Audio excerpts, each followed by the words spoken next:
wow. Oh, it's reserved, man. How you doing, sweetie? No, it's reserved, huh? Oh, I know it. I know it. I'm not. I just know I was talking about on the inside. I was trying to get it.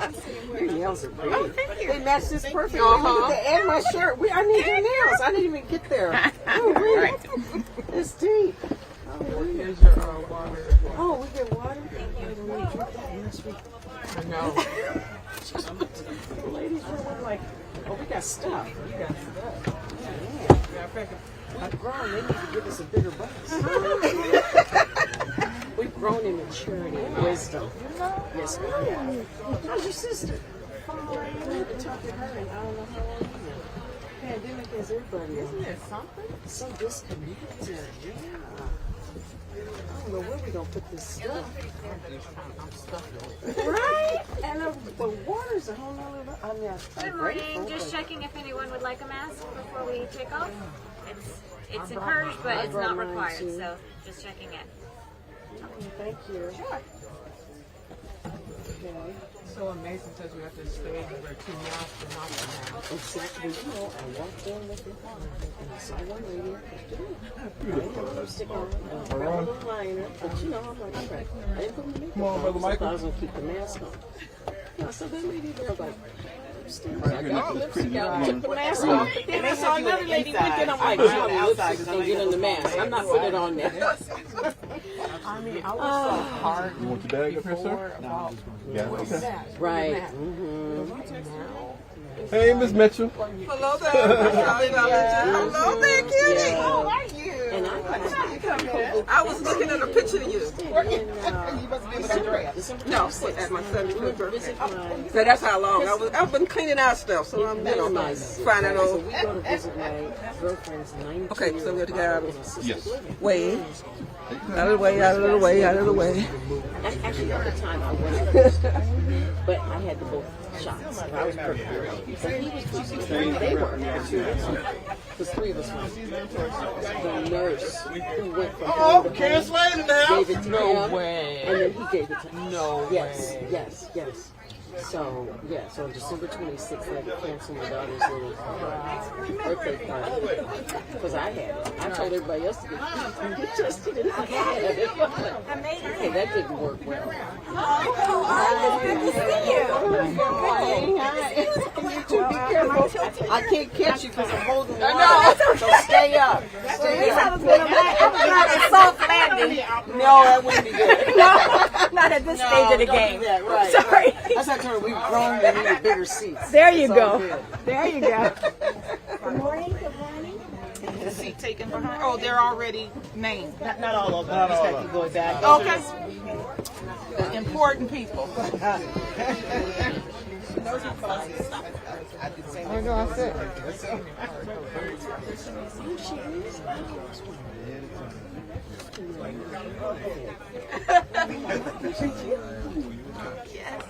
Yes. Yes. Yeah, I'm gonna adjust this. Okay, I'll make you do that. What's that? I said I'll make you do that.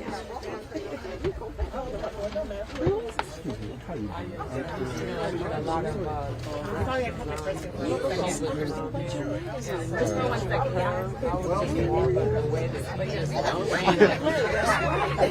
gonna do it till it's right, so don't worry. Here we go, ladies. 1, 2, 3. Let me check this. Oh, that's beautiful. Let me do a quick one. Thank you, man. I appreciate it. You'll drive by. We demolished our red brick building and built a $32 million complex. Yeah. $32 million complex, 5-story, 57-unit building for homeless veterans. Well, we broke ground in December 2018. We were supposed to be finished by summer 2020, so that's what happened. We're just now finishing. We're still not back in our offices, but we started to move in for homeless people. So we're supposed to drive by that today. So you'll see. Yeah. So that's good. This is a tall one. It's a grind. Feel free to Because my scoot up vision, and I'll get you a seat and then I'll either turn you. it's a 22-year vision for me. And it's there, but the battle's on the Okay.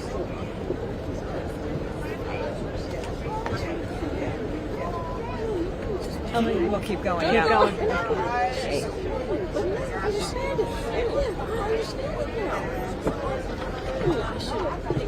Anyway, that's what I'm saying that that's what I'm doing.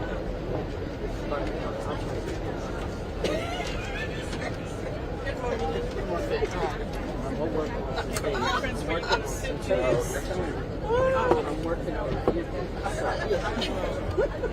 So May I pass you, sir? We was downtown like that. I just want to make sure I'm not in your way. Then arbitrarily, they shot us last Thursday. Oh, by the way, I think my dad and my mom, you should see their range. I saw sorry. So then,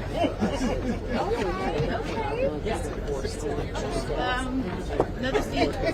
Wait a minute, be careful. Careful, Journey. So sorry. You go right ahead. Careful. So sorry. Thank you. Thank you. Thank you. hi, Journey. and so we just finished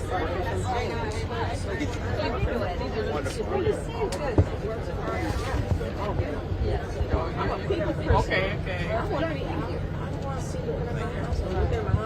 And I'm also detailed telling just you're fine. Okay, I'm like, You supposed to sit there. Did Journey sit here?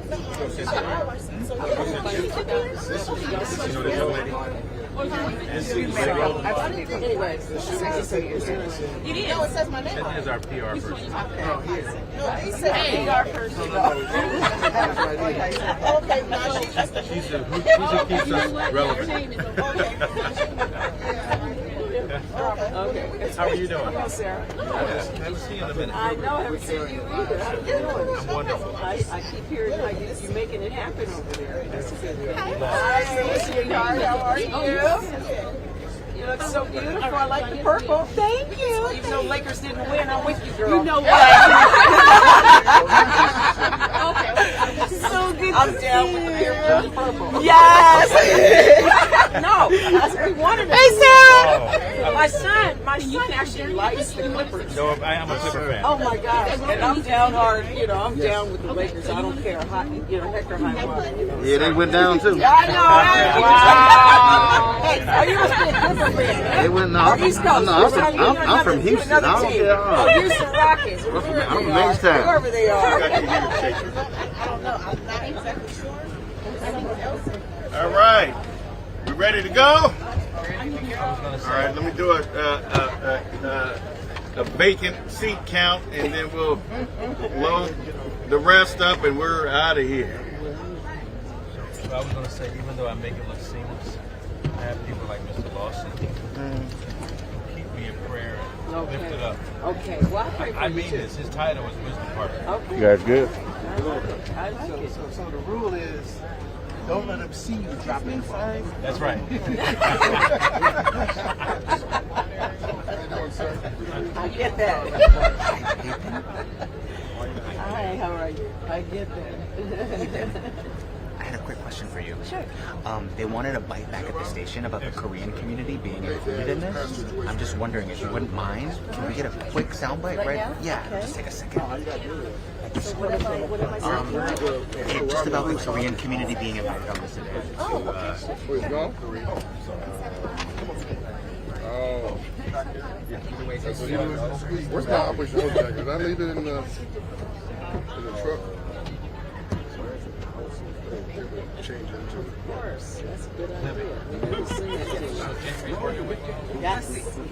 My eyes open. It's probably going to go the business source. That's not his business. Go back to zero. I hear you. Really? Okay, I'm going to find this spot. Not too far. Sharp guy. Yes. Pardon me. Uh-oh, excuse me. Okay. I was happy to see you. I got it. Okay, I guess I have a spot reserved. To the camera guys? All right. Because they still need that now. Okay.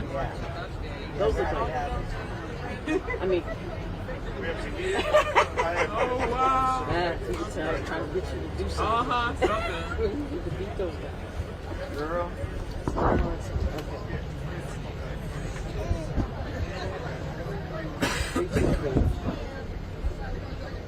864. 704.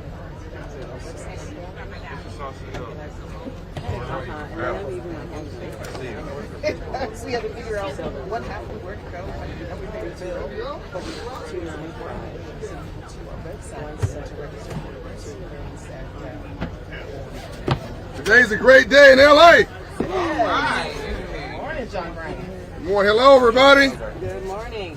Good morning, everybody. Good morning. The Bible suggests be hot or be cold.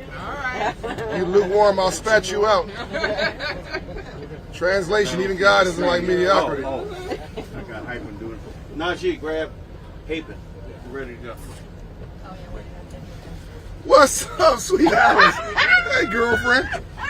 Oh, I love you. You do not age. You do not age. Hold on a minute. You got stuff dropping off, all kind of jewelry. Hold on a minute. I'll sell this. That's all right.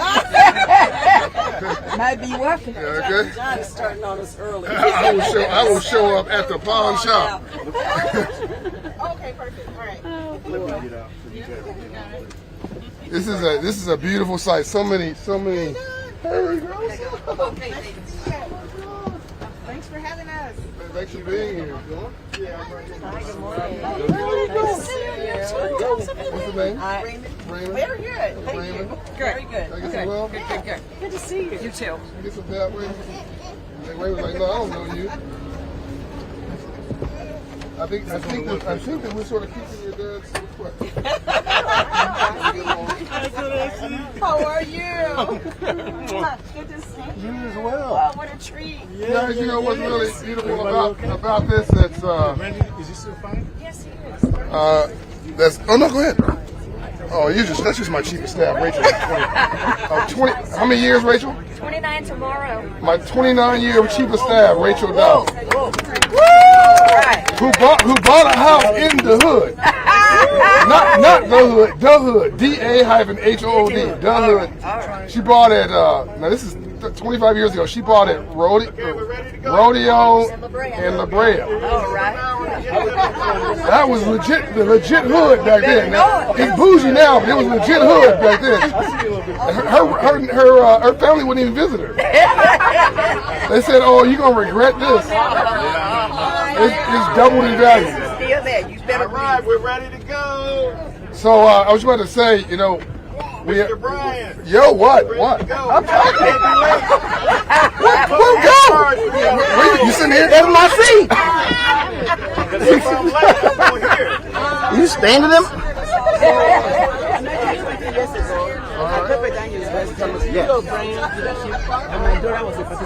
Okay, I will read this. Yes, please. So, Rodney King had a request. Can we all get along? Yes. His daughter's on the bus. All right. Can his daughter raise her hand, please? Oh, yeah, baby.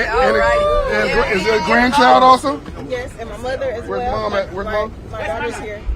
Where's mom? Right here. Oh, hey, go. No, sister. Black don't crack. I know, Raymond. Well, anyway, Mr. King asked the question in a moment of pain. Can we all get along? Yes. It looks like we can. Yes. I mean, look at this bus. We done yes. This is beautiful. Yes. Can we all get along? Yes. It is possible. We all grow through constructive friction. His life was not in vain. Yeah. So, Lance, you're leading this tour? Absolutely. Done. Good morning, everyone. I will shut up. Y'all ready to party? Yes.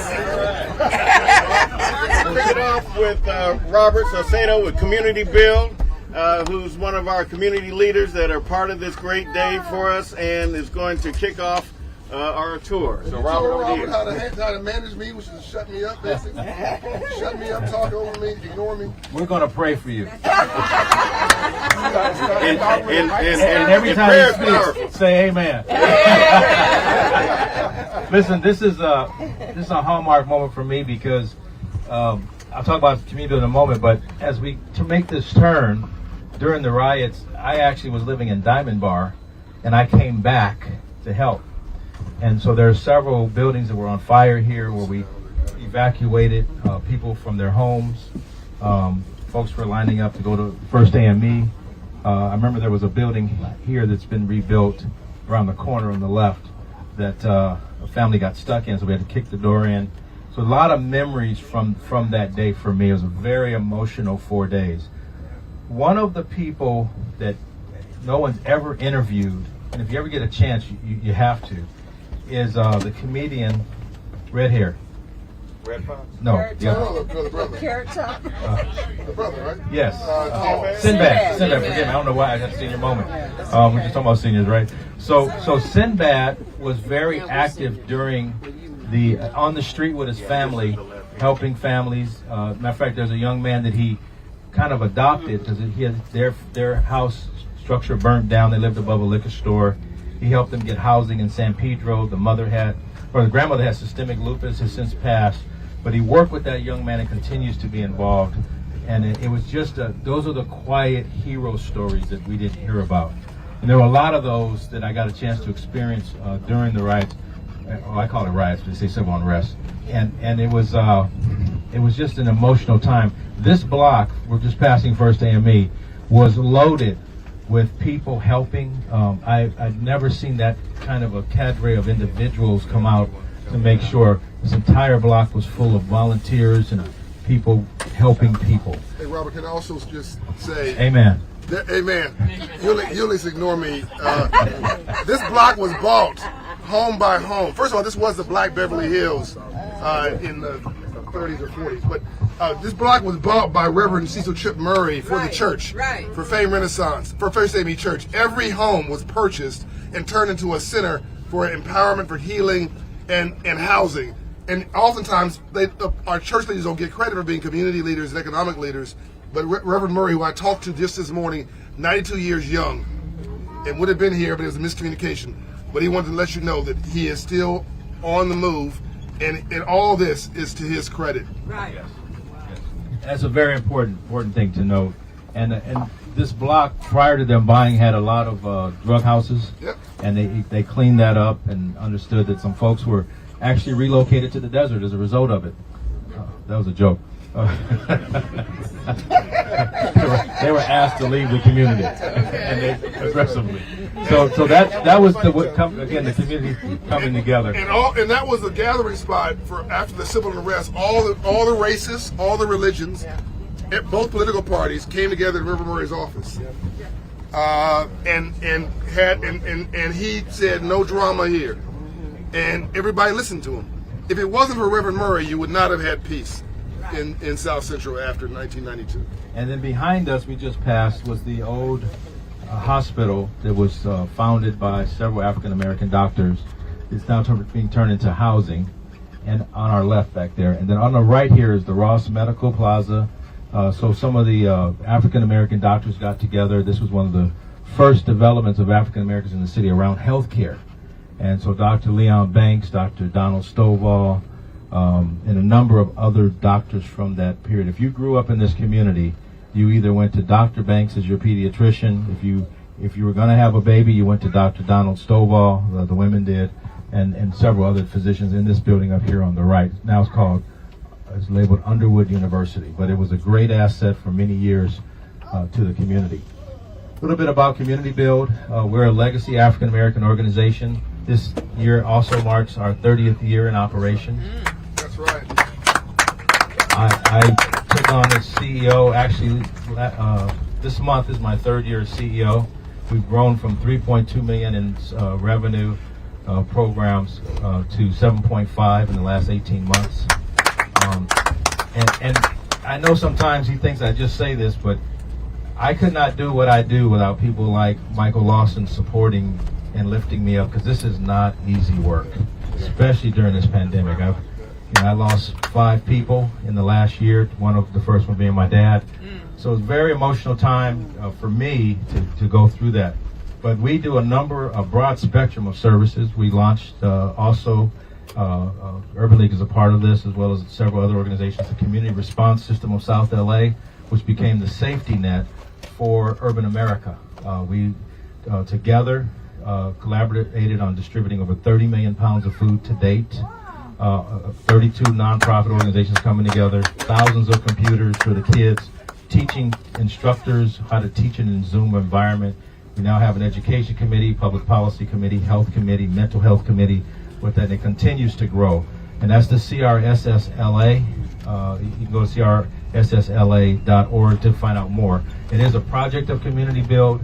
However, it is owned by the members, and I didn't want our brand to supersede the importance of collaboration, so that's why we created a new brand for it. Very, very good work, and we were able to get folks that never worked together to work together during this time and provide some leadership. So I refer to this as the Issachar factor. If you know, in the book of Chronicles, they talk about the tribe of Issachar, the men that understood the times and what to do. That's what this leadership is all about, is just being ahead and doing what we need to do. And Community Build was there at the beginning. Everybody who was there at the beginning, raise your hand. 30 years ago. I mean, that's significant. Sweet Alice. Amen. Amen. Yeah. And all this was, by the way, affected. Burned, damaged, looted, everything on the street. Stevie Wonder has a studio. It's not, I think we just passed it. It's hidden, but it's a studio where he does all his recordings right around here somewhere. I think we just passed it. But there's so much going on here, but all this was, life just stopped. And it was no easy feat putting it back together. So what Community Build has done, and others, is completely significant. And being around 30 years later is no joke, and growing. Yes. So tonight we'll be also featuring those who led the gang troops. We're having a special dinner for that group of individuals and honoring them for the work they did 30 years ago, and continue to do the, I don't refer to people as gang members, I call them street culture involved, so that they stay out of the way of the RICO Act by not affiliating.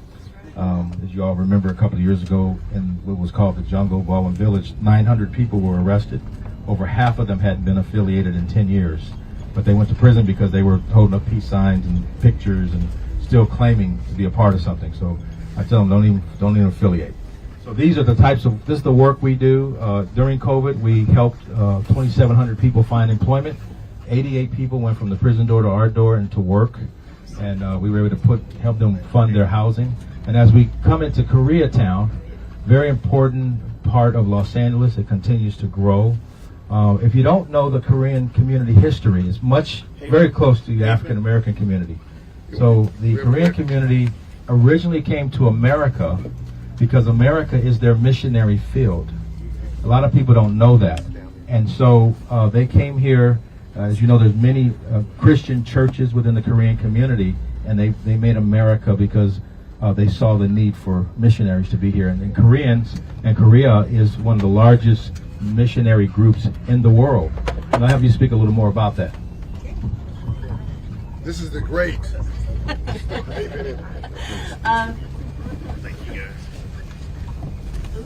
Good morning, everyone.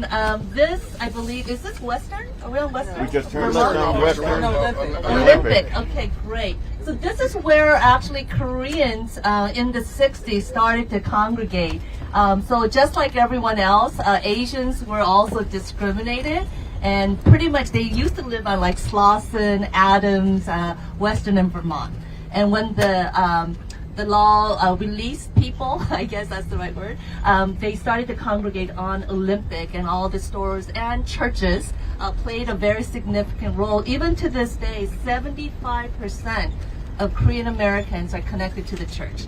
And they actually send out the greatest number of missionaries after the United States as well. So God plays a central role, but really the church has served as an anchor and as a a service for helping Korean American immigrants to assimilate to American life. You're here on Olympic and you'll see some of the establishments and restaurants as well. And so right now Koreatown is the main piece is Western and Vermont, and I would say Beverly and going even down to Pico. But even Hoover and Crenshaw would be also considered as well. During the riots, as you may know, the store owners basically they lost 65% of all burned stores were Korean owned.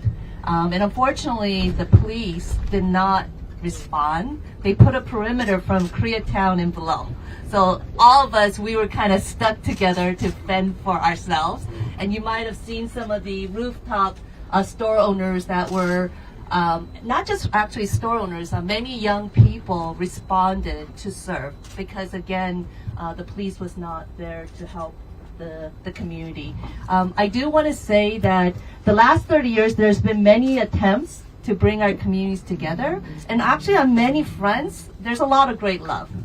The one place that I think where there is a misdiagnosis, and when you have a misdiagnosis, you come up with wrong solutions. And you just get hurt more and never heal. And that's around the store owner / black customer. And I want to say that I think that if we learn that these store owners, they're kind of in the same economic wheelchairs.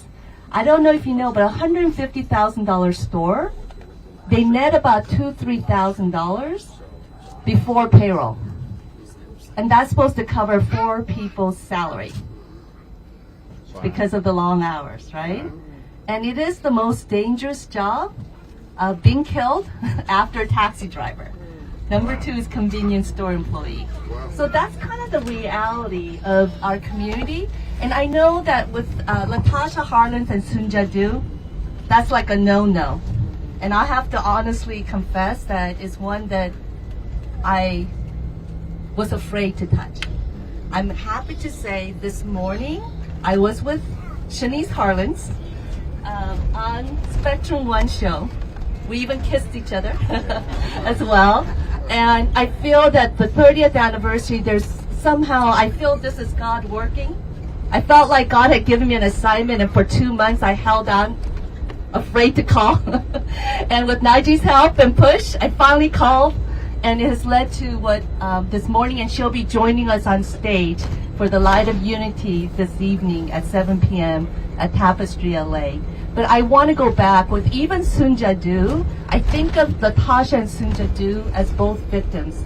I don't know how many of you have seen the Squid Game. Yes? You know, in that game, the game master set the table in such a way that all the players, they're really going to end up hurting each other and hurting themselves. And it was only at the end when the 2 remaining players decided to switch up the game that they both ended up winning. And I really, really want to say that, you know, even Sun Jadu, you know, she had been shoplifted on average 40 times a week. I learned this 30 years later. She had been also facing 30 robberies and 20 threats of having their store burned, and her son's life being threatened by gang members because he was going to be a witness in trial for robbing their store. I did also learn she was a domestic violence victim herself as well. Again, does it excuse what happened? Absolutely not. Absolutely not. And at the same time, you know, if our communities are to go together, right? I think we need to understand the context in which both our communities have also been victims of that board game, right? And so just as we look at delinquent youth, and instead of sending them just to prison, to say, why are they behaving this way? What do they need? You know, I can't imagine what store owner wants to spend their lives following customers around, which I know is a lived experience for many black customers. But, you know, to ask the question, why are they behaving this way? What do they need? Right. And can we come up with better solutions, including maybe a job training program?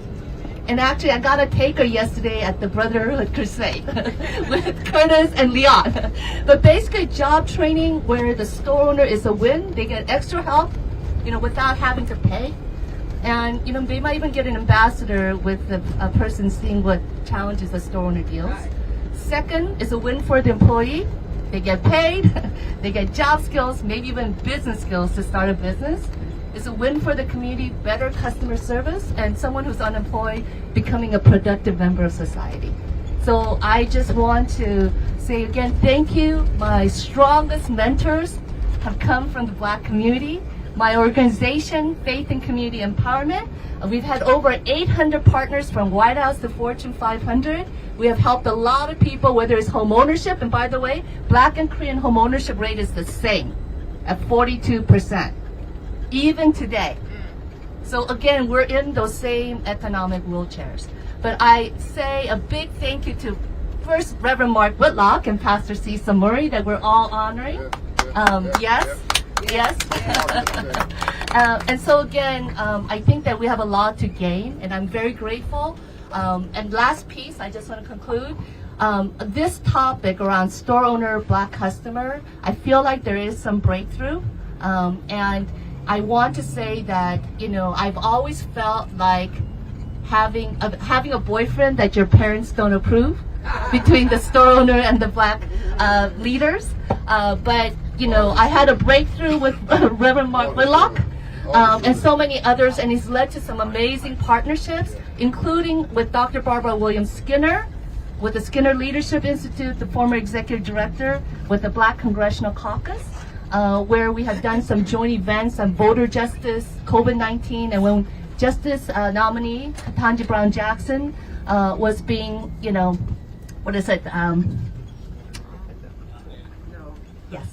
we were able to do a joint op together as well. So again, thank you, and I look forward to the next 5 years with some great successes. God bless. Thank you, Nathan. So, thank you, my friend. We just passed a whole bunch of economic development. I mean, I'm a little concerned that people who come from this city would take it for granted, and you assume everybody knows, but there may be others not from the area that don't know that every corner we passed was burned to the ground and rebuilt with mostly private sector dollars and community engagement, and it was no easy feat. So maybe we should have done some kind of almost like a heat map, but I just want you to know if you're passing by an intersection, there's a good possibility it didn't exist or it wasn't standing on stable ground after April 29th of 1992. Pretty accurate? That's very accurate. The one thing I think that Hapen, I'm glad she said what she said. We and I didn't want to stop her because it was so important. It's the Korean culture. If you came from Korea, you had a little bit of capital. Your family stayed upstairs. They worked downstairs because they couldn't afford to hire anybody. The culture was they didn't look you in the eye unless they knew you. They wouldn't touch your hand unless they knew you. So if you're a young Black person and you're at the counter, you're trying to get change, they're not looking you in the eye, they're not giving you, not giving you change in your hand. It was viewed as disrespectful. It wasn't meant to be disrespectful, but it didn't take much to light that fuse, quite literally. And so there's a lot of misinformation, and I read an article this morning that basically said before April 29th they were Koreans, but after April 29th they were Korean Americans, because we were forced to get along, to understand each other. I think that's really the gift of all of this. So some of those communities we passed through was Wellington Square, Victoria Park Circle, and on the left was Arlington Heights. So if you grew up near there, you went to Arlington Heights Elementary School, you played in the band. A lot of great musicians came out of that there. And then, of course, St. Paul's Catholic Church. And then one of the more important buildings on Crenshaw, and I think someone would disagree with me, was the Kappa House we just passed by. Oh, hell no. Oh, hell no. Just wanted to, I'm not a Kappa, but I just wanted to highlight we passed the Kappa House. You can't use great in Kappa together. Breaking news, Roland, breaking news. It's only alpha. As we come further down Crenshaw, you'll see we're going to be past the intersection of Adams. This was all impact. All of this was impact. Matter of fact, this gas station, a bottle hit my car, a Molotov cocktail when I came back into the city. So there's a lot of fires going on here. You see some new construction housing. West Angeles, Church of God in Christ. Anybody on the bus from West Angeles? West A. Has Bishop Blake. been an incredible inspiration. I remember the church here on the right was when it was a furniture store. Really? Yeah, and I was 16. I worked at the Taco Bell at 16, and we used to pass by. And I remember when Blake moved in with the church, and it was just an incredible opportunity. So I was a Catholic kid that went to Kojic, now ordained by Kojic. And didn't he get like a $50 million loan to build a cathedral? We're going to pass the cathedral shortly. As I understand, the cathedral is fully paid off now. Yep. Congratulations to them for that. And he owns a good portion of both sides of the street and the streets on the back side. The church, the church. So there has been some change in the ownership. As you know, CIM is building here, but that allowed for the cathedral to be paid off and some other construction at that site. So yeah, this is CIM here on our left. And so you're going to see more changes here on Crenshaw. You all remember that Smart Finder was not there. This boarded up building here used to be the Taco Bell. In the 80s was doing $120,000 a week in revenue. That was a lot of money back in the 80s. I used to go there. Per week. And so one of the highest producing stores, and their rent was only $800 a month. So it was a great store. This is where the furniture store was, became the church, and then we'll be approaching shortly after we pass the Metro parking lot. Now, what did not recover? And Union Bank put a branch here. Yes. Is Julius on this bus? Julius Robinson. Julius is the highest-ranking African American at Union Bank, which is one of the largest banks in the world because of its association with his Japanese parent, and his leadership at Bob McNeely. Yes. Made this bank branch possible. Yes. So, and then the only thing that did not recover here on Crenshaw is the Arco gas station had a very thriving, robust store. And if you remember when they started opening the AM PMs, and for some reason, Arco never allowed them to reopen the AM PM. It was very robust. I mean, it was in those days. The Arco further down on Jefferson by Trinity, there was a Asian family that owned Roy's Market, and we protected Roy's. And the one day we didn't go back, some outsiders came and burned it down. Wow. But they used to extend credit to the community for those who were between paychecks. So it was a valuable service. The Arco did so as well. Yeah, it was an AMPM here for years. So this was what was left. Brand new development here. That was built after the civil war. Yeah. That's tied to the cathedral. That's the Metro lot. Here's the cathedral here on our left. For those of you who are not familiar with it, incredible edifice. And as we reopen the churches, I'm looking forward to seeing West Angeles return back and open and serving the community in ways. As you know, Bishop just announced his retirement, and so Junior will be taking over, and with that will be coming some new discipleship and opportunities for continuing the work in ministry. Hey Robert, can we get a quick shout out to Foresti Hogan Rose and what she did with after the riots? But first, I'm gonna turn this over to you. Just tell us quickly about your organization. Okay. Good morning, everybody. I'm Foresti Hogan Rolls, and I appreciate being here. And thank you, Lance, for pressing us to be on time. And to John for the vision to do this once again. Just quickly, Rise Financial Pathways is formerly Community Financial Resource Center. We changed our name on our 20th anniversary, thinking people might totally understand what we're doing. I know that they want me to stand up. Okay. And I know that John's pointing this out on the left. This was a shopping center. It was torn down. It was burned during the riots, but it was also, hi, okay. Hi, good morning. It was also torn down because a shopping center was supposed to be built there about 10 years ago when the Metro Link got approved. But it hasn't been approved. This is all new. This was burned. This lot here. You see the flying A, the Indian guy at the top of this marquee. That's the original. It was a car dealership and was vacant for years after it got burned. And so I was part of the group actually that helped to advocate for this. We were at City Hall, I don't know how many times, convincing them that a retail center here with standardized, nationally recognized stores would actually work. And by the time we got it done, it was about 4 years later. It got built, and it's been very, very successful.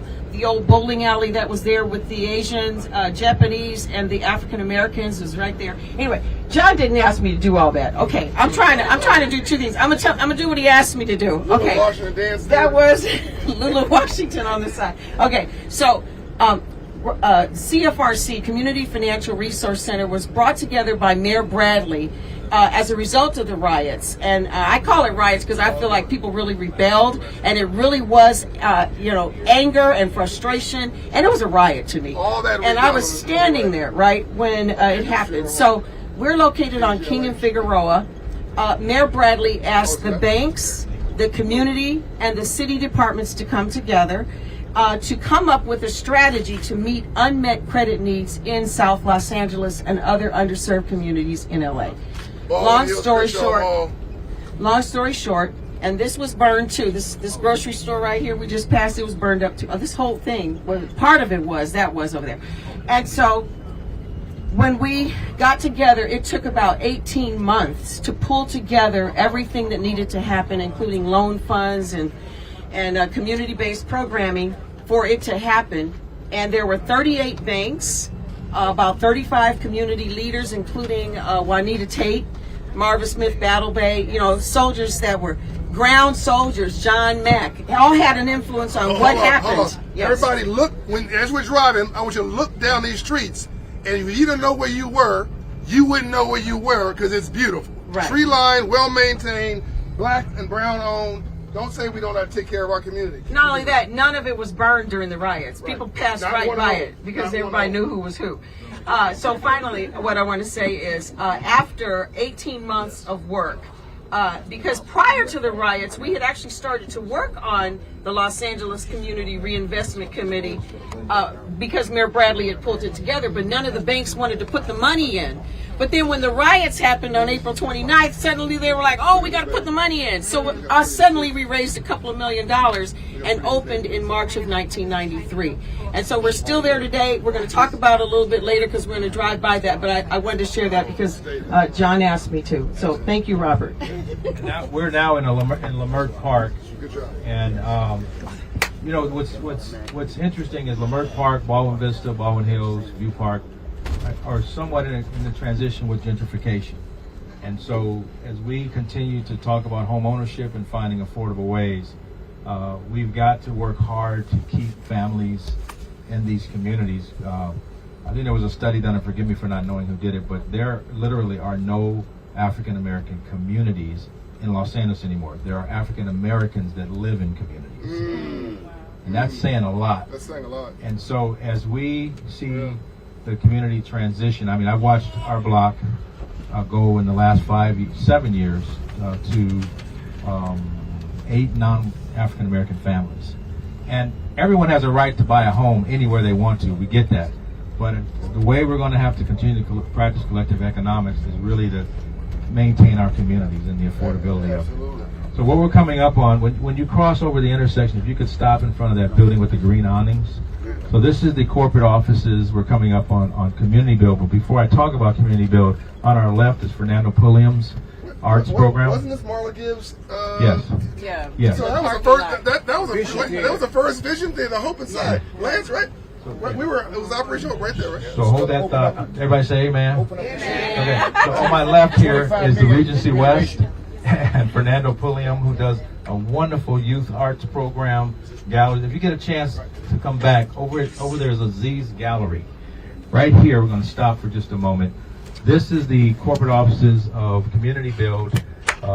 Brenda Shockley, who was the founder of Community Build, I believe this was a burned down Thrifties during the riots, and they acquired the building, built 15,000 square feet.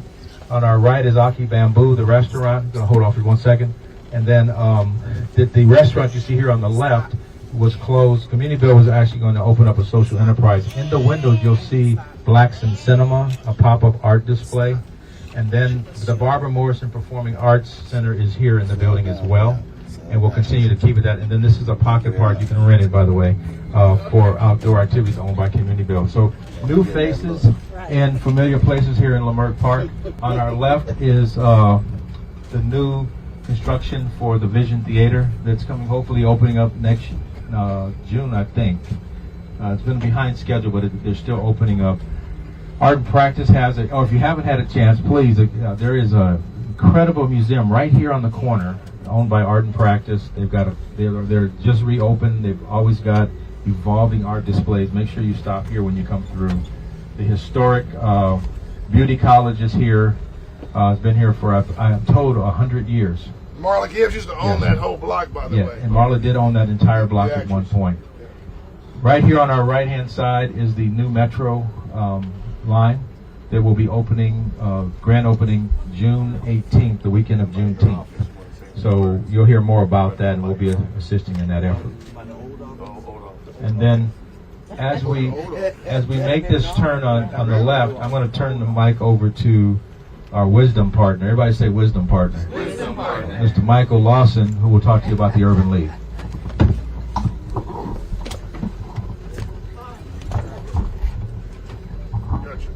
Say good morning, everyone. Good morning. This is a wonderful, wonderful, wonderful trip. Gotcha, I got you. I got you. Got it. I got you. We're going to come up on what was the Los Angeles Urban League headquarters for probably about 50 years. Tavis Smiley Studios on the right, everybody. On the left? Okay. Tavis Smiley owns that studio, right? Tavis Smiley Studios on the left, coming up here. The Los Angeles Urban League, you don't know, has been in Los Angeles for 101 years this year. Started in 1921, and we are focused on economic empowerment. And one of the things that we did was we bought this building, this iron building. We just call it iron building because that's the shape of it. But this was the headquarters for the Olympics back in 1932. We came on some hard times and had to sell it, but this is an iconic building. We still have a plaque on the building. This red brick building that will come up on your right, my left. Yeah, right behind them. Absolutely. Our goal for our next 100 years is simply to rebuild Greenwood in Los Angeles. All right. And that is what we are going to do. So thank you very much. And please support. Thank you. God bless you. Thanks for your leadership, my man. No, you. My man knows that. So we're going to fast track a little because the press is waiting for us at the other side. We don't want them to leave before we get there. So look at these neighborhoods. Isn't this amazing? Beautiful. I mean, it always stuns me. Let me ask this question by show of hands. Who's not familiar with this area? Just raise your hand so we can know who we're talking to. Okay, wow. So this area, View Park, Windsor Hills, is known as the Black Beverly Hills. And this is where a lot of our leaders have lived, from school teachers to folks like Mr. Lawson. I haven't made it over here because they don't pay me enough for community bills. So we are here to raise some money. Congresswoman Diane Watson lives around the corner. She does. She'll be with us. Yes. Adjacent community, Baldwin Vista, the same, where Congressmember Karen Bass lives. And so, yeah, she's actually there waiting for us. And so we're in high cotton, as they used to say, in this particular community. And what's beautiful about it is it's never been, as some people thought, the black bourgeoisie. It's always been about people being successful and giving back and pulling up. It's been a push-pull opportunity all of our lives. We've seen that, and it continues to be that for those who continue to live here. As we make the left, you're going to see a boarded up lot. That is the site of Nipsey Hussle on your right-hand side, where the unfortunate incident took place. But he was doing some serious economic development activity and raising eyebrows. That was not an easy project to finance, but he got it done. And unfortunately, we lost a true economic development soldier for this community. But we continue to strive and get it done. I want to go just before we turn the street. What you saw back there, that wasn't black home ownership, or white home ownership, or Asian or Latino home ownership. It was just home ownership. Tree, you cut your grass, you paint your walls. I mean, it's just what happens when you become an owner, and we can do it like anybody else. This is all good. I thought we were. Yes, this is the railway. This is the. I'm sorry. I thought we were on Slauson. I did too. Yeah. Okay. Turned around. All right. Right. Another senior moment. This is the Doolin's. There's Doolin's restaurant. This is Bethesda Temple rebuilt. A beautiful rebuild. Right. And a lot of activity. You see the rail line is opening up. The Crenshaw line opens up June. This wall here? Actually in July, but the kickoff will be in June 18th during the weekend of Juneteenth. Destination Crenshaw. Street artists would just come and put their art and put their activity. Yeah, tell that story, Michael.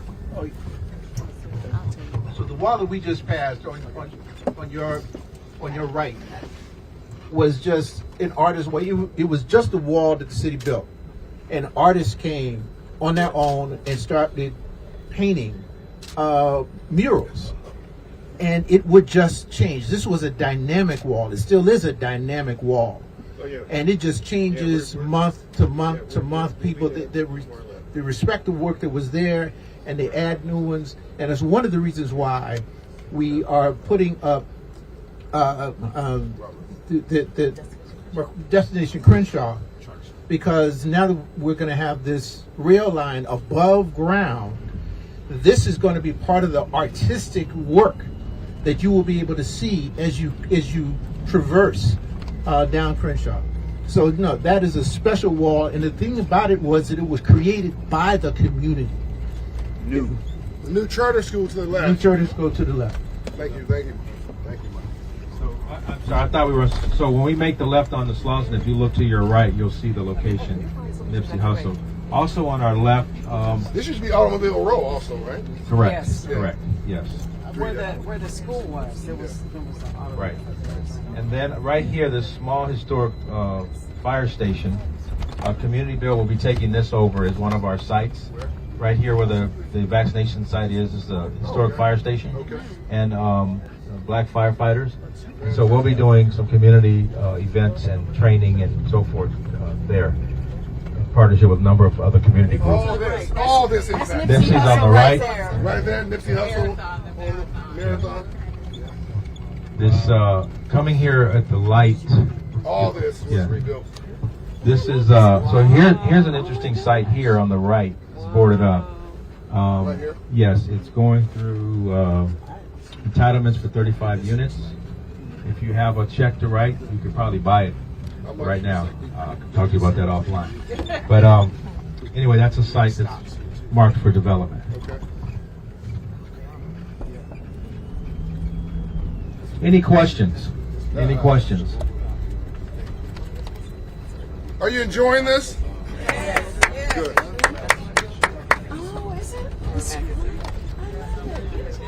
So as you drive through here, you'll see this is another site that West Angeles Economic Development Corporation put together. We passed the Curve, which was another one of their sites further down on Crenshaw. They've done a lot from Adams to beyond, and they continue to do so. By the way, before we end, I want to commend Lance Triggs, Najee Ali, Kevin Boucher, and Abstencia Leilani Campbell. There's so many heroes and sheroes that helped to make today happen. Rachel Dobb, my chief of staff. But Lance Triggs has been on point with me for, how many, 20? Long time. 28 years. And Najee Ali, I don't know if you're on the bus or not, but thank you. He's on the site. They pulled all this together.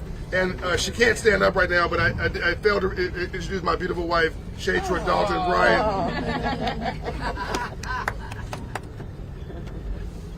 I was trying to tell her about Ladera Heights. She says, "Oh no, I ran these streets. I'm real familiar." I said, "I got you."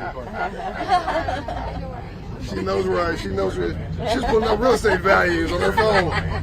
Trying to figure out what she can buy. Driving through the neighborhood. So one of the communities, a couple of communities in this direction, on our left, and forgive me for not knowing the actual name, but as we pass Florence, we're in Hyde Park, but as we pass Florence, and on our left is one of the most. Part of it. It may not come up yeah, this far. yeah. So this and Vermont Nose is over on Vermont, but from Crenshaw to Vermont, Florence to Manchester is one of the most stable African American communities in Los Angeles County. It has probably the longest standing home ownership in Los Angeles County. And so what's beautiful, and then we'll get into, as you get to Manchester, Inglewood, but what's beautiful about that swath of housing, if you would, if you ever get a chance to drive through and just make those left turns, you will be amazed at how beautiful these communities are. You know, so what happens in the news is you see the blight, but there are a lot of hard-working folks in our community that live in these neighborhoods that some news likes to call South Central, many of us call home. Okay. Isn't Robert doing such a great job managing and everything else? I'm going to turn to Manchester. Yeah, we'll have a tip basket, a tithing basket for the driver and myself. This is an economic development moment. Exactly. The church of what's happening now. So what's beautiful is Community Build is part of our business strategy, and I share our ideas, and I hope everybody does them because I don't have time to do them all.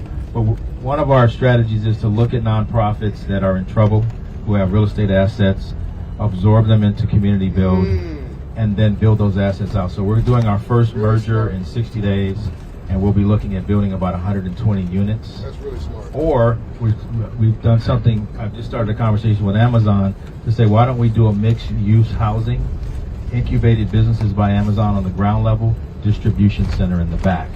So this site we're looking at has it. So we're looking at new ways to do things that would create 125 jobs to be a true live-work environment. So I'm sharing that because there's some folks on the bus that I hope are thinking like this and out of the box as we come together. And the good news is that the most beautiful thing that came out of the pandemic is the ability to be transparent, the ability to share and be collaborative, and not worry about somebody taking it. So we have shared, Wooten Center on 91st and Western, for example, had bullets flying into their building from the games. So we actually gave up a grant that was due to us so they could put bulletproof windows in. That's what has to happen with our nonprofit communities, is begin to share those resources and not. How many people are members of Urban League or been blessed by Urban League in your career? Raise your hand if you've been blessed by Urban League. Okay, so I'm gonna do a commercial real quick. This is a call to altar. So hear me real quick. Listen, I'm a big fan not only of Urban League but of we haven't addressed him appropriately this morning, Ambassador Lawson. And if you have not contributed, if you have not joined as a member, if you have a young person in your household who is not part of their young people's movement, I would encourage you to get back involved with the Urban League. Here's why. Across America in black communities, Urban League is a huge name. We cannot allow the Urban League, the existence of it, to be washed out. So I stand with Mike Lawson as he has grown this organization, taken them into the black, and know that they are extremely relevant in our community. Why would I raise money for another nonprofit when I need to raise money for mine? Because we both do relevant work and we share resources, we share ideas. So as you get off the bus today and go into your car, make sure you have a heart for Urban League. And if you don't write checks, they take ACH, they take Zelle, they take Cash App, Venmo, Ray and them will hook you up. I mean, whatever you need, let's help them raise some money and keep this relevant. But by the way, isn't that special what he just said? You know, there's enough poverty to go around. Yes. Why are people trying to compete around cutting up poverty? I mean, collaborate, don't compete. Non-profits should help each other. I just told Michael, my wife and I, we have a family foundation. We're going to, separate from Operation Hope, we're going to support Michael. Operation Hope will support him. Everybody should support each other. And I love that your strategy of absorbing other non-profits that are having challenges. That's a really smart strategy. We have got to upgrade our software, or we will disappear. Literally. And the reason this is important, that up. Understand when I say somebody else. Okay? So this is why we have to be diligent about knowing folks' business and sharing our business and being able to surrender the reins as we move forward in this. On our right-hand side is Inglewood, the city of Inglewood, and parts of the left-hand side. You'll see a vibrant community here. Looks much like Lamert Park, Vermont Knolls. This was burned here to my left. Yeah, this was burned badly. Very bad. Robert, I also want to acknowledge, where's Roland Martin? I want to acknowledge that Roland Martin, who is a national, he's probably one of the top 10 voices in Black America, took time, flew out here on the bus. He didn't come in here and do an interview and leave. He's with us the whole day. Can we give some love to Roland Martin? Some love to Roland. And he understands this whole concept of us that we're better together. I'm sorry. I thought we had Baptist and Kojic, and that was a Catholic cabin. Let's give my man a hand clap. Come on now. Roland Martin is we make noise in here. He is a legend. Look. I mean, again, these areas, they look normal, but they don't. But the perception of our neighborhoods is that they're not normal. The perception is that they're trash-ridden and torn down. And I just want to tell you, it is an extraordinary thing for the media to take the media through here and have them see normal. Yeah. Yeah. Tree lines, grass cut. Yeah. No dirt, no trash on the ground. Acting like, normal human beings, which we are, but that is not how we've sold our neighborhoods. And that's why these things are so important. You got to market to investors in a new and different way. What say something, Michael? No, where I used to live here. Used to live here? Yeah. In Inglewood? Yep. So right here at St. Andrews Park in July, they have their jazz festival. So look for you'll see social media right here on the right hand side. They have a fantastic jazz festival that's coming up. This Rouse was in deep trouble at one time. If you get a chance, they've actually gone in and remodeled, and after much protest from the community. But this is a food desert. There are very few grocery stores. Most communities, I think the marketing is a grocery store per 25,000 residents. In South LA, it's something like one grocery store per 75,000. There was the company that owned a subsidiary they used to put, I can't the name of it. It was a lower grade subsidiary. No. It was another one. But we fought. Food for Less. Was it Food for Less? They brought in Rouse in its place.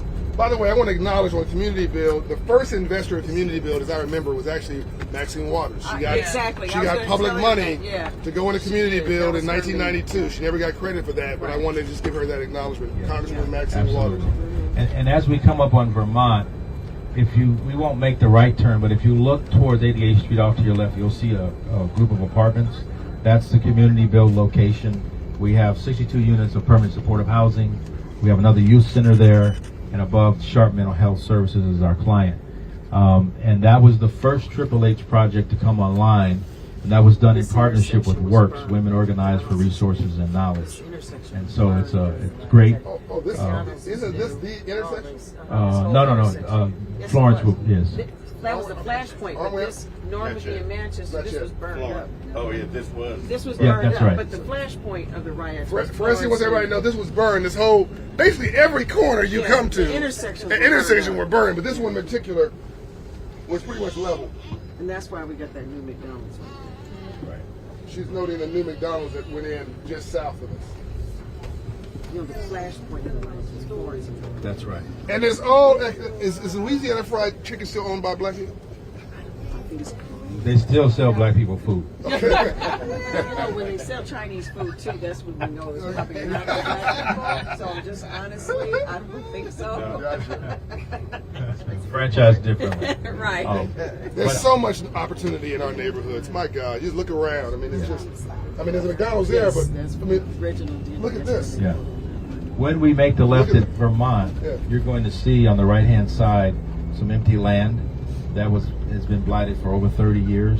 What's going on at that site right now, next to the county building that will pass, is something called the Seed School. It is a public boarding school for 400 students, 200 of which will come from foster care, with a transportation-oriented curriculum to get them in the pipeline. Metro is going to be reaching the point in about a year where 40% of their staff has reached the age of retirement. And so the goal, and that's from the bus driver to the CEO. So the goal is to get kids in the pipeline for transportation-oriented careers, not only here in Los Angeles, but abroad. And we're talking six-figure opportunities. So this boarding school is a really great opportunity. It's not part of LAUSD, it's part of, what's the other entity that the county runs, their education unit? Libby? No, not the charter school. That's LACO, Los Angeles County Office of Education. Yeah, so it's a county. So this corner here was owned by Mr. Sassoon, who was a land banker for many years. It's gone through several iterations of planning. I remember when I drew up the design guidelines for what was going to go here. And this was burned to the ground. Remember, there was a Payless and several stores. It was a very vibrant community. To our far right, if you look over at those rooftops, so that's the apartments I was talking about. That's community builds. That was the first Triple H project to come online, and then our second location. And then the construction you see here next to the empty lot, that is the seed school. So the kids will actually live there and go to school there and go home on the weekends. And so there'll be a lot of support. It opens up this year. They're going to start at the Jewish University on Sepulveda, off of Sepulveda, for their first years until they get the building operational. But if you know any kids that are looking for a unique opportunity, boarding schools are something that are different for our community. But public boarding schools are not new. At the turn of the century, in the 1900s, they were actually very popular. Hey, Robert, this is Rita Walters. Thank you for here. And she was saying that all these corners were burned down. That corner, that building couldn't burn because it was brick. But let me have you slow down here. This was built after. So this is where the seed school will go. Okay. And then what you see back here is where the housing will be. Okay. And then this building here was built by ICO Development. It houses 4 county agencies. And when that was built, about 60% of the community that used Child Protective Services and all the different agencies that were here were going all over the county for services. I'm sorry. Please do, please. I just want to quickly say this building on our right is the Department of Social Services. This is Fressy again. I just want to jump in here. It's an $80 million building that was impacted by Crenshaw Christian Center, which is up on the left. Oh, yeah. Dr. Betty wanted something built on this dilapidated, burnt down, acreage. It was about 9 acres over here. They took 6 of those acres and built this building because Dr. Betty Price really pressed them. That's also why you see the Smart and Final here on the left. Yeah. That was impacted by them, as well as the apartments up on the left, which you'll see when we come up forward. So Crenshaw Christian Center is right up on 79th and Vermont. But I thought that was important because that was a battle. I was one of the community leaders along with Karen Bass and Community Coalition. We all went to the mic several times to get the county to allot this money to build this building here. The thing they didn't do was the other 3 remaining acres that you're seeing built now. We wanted them to go ahead and allot those 3 acres at the same time, so it all be built out at the same time back in the 2000s, like 2002. And they wouldn't do it. And we wanted retail, so there would be businesses and tax income coming, tax base coming, and some new jobs. But we're seeing some things happen now. So anyway. And Reverend Price's legacy is another one that gets missed. Right here is the old Pepperdine campus, which houses the church. Yeah. This is the housing that Foresi was on our left. Yes, a 33-acre campus. 33-acre campus. And I understand they're going to be building a health center with Kaiser here and some housing. Mm-hmm. So this is a huge campus. And it's all paid for. It's all paid for. On the right, you see a new housing development that was done by the Ziegler family. And they actually have a recording studio in there for kids in the community. This is new development here. On the corner where you see CCI, that was the Sandra Davis's building. God bless her soul. We lost her earlier this year. But this has been acquired by COCO, Community Coalition, and they'll be putting together a community organizing facility at this location. This was just announced a week ago. And so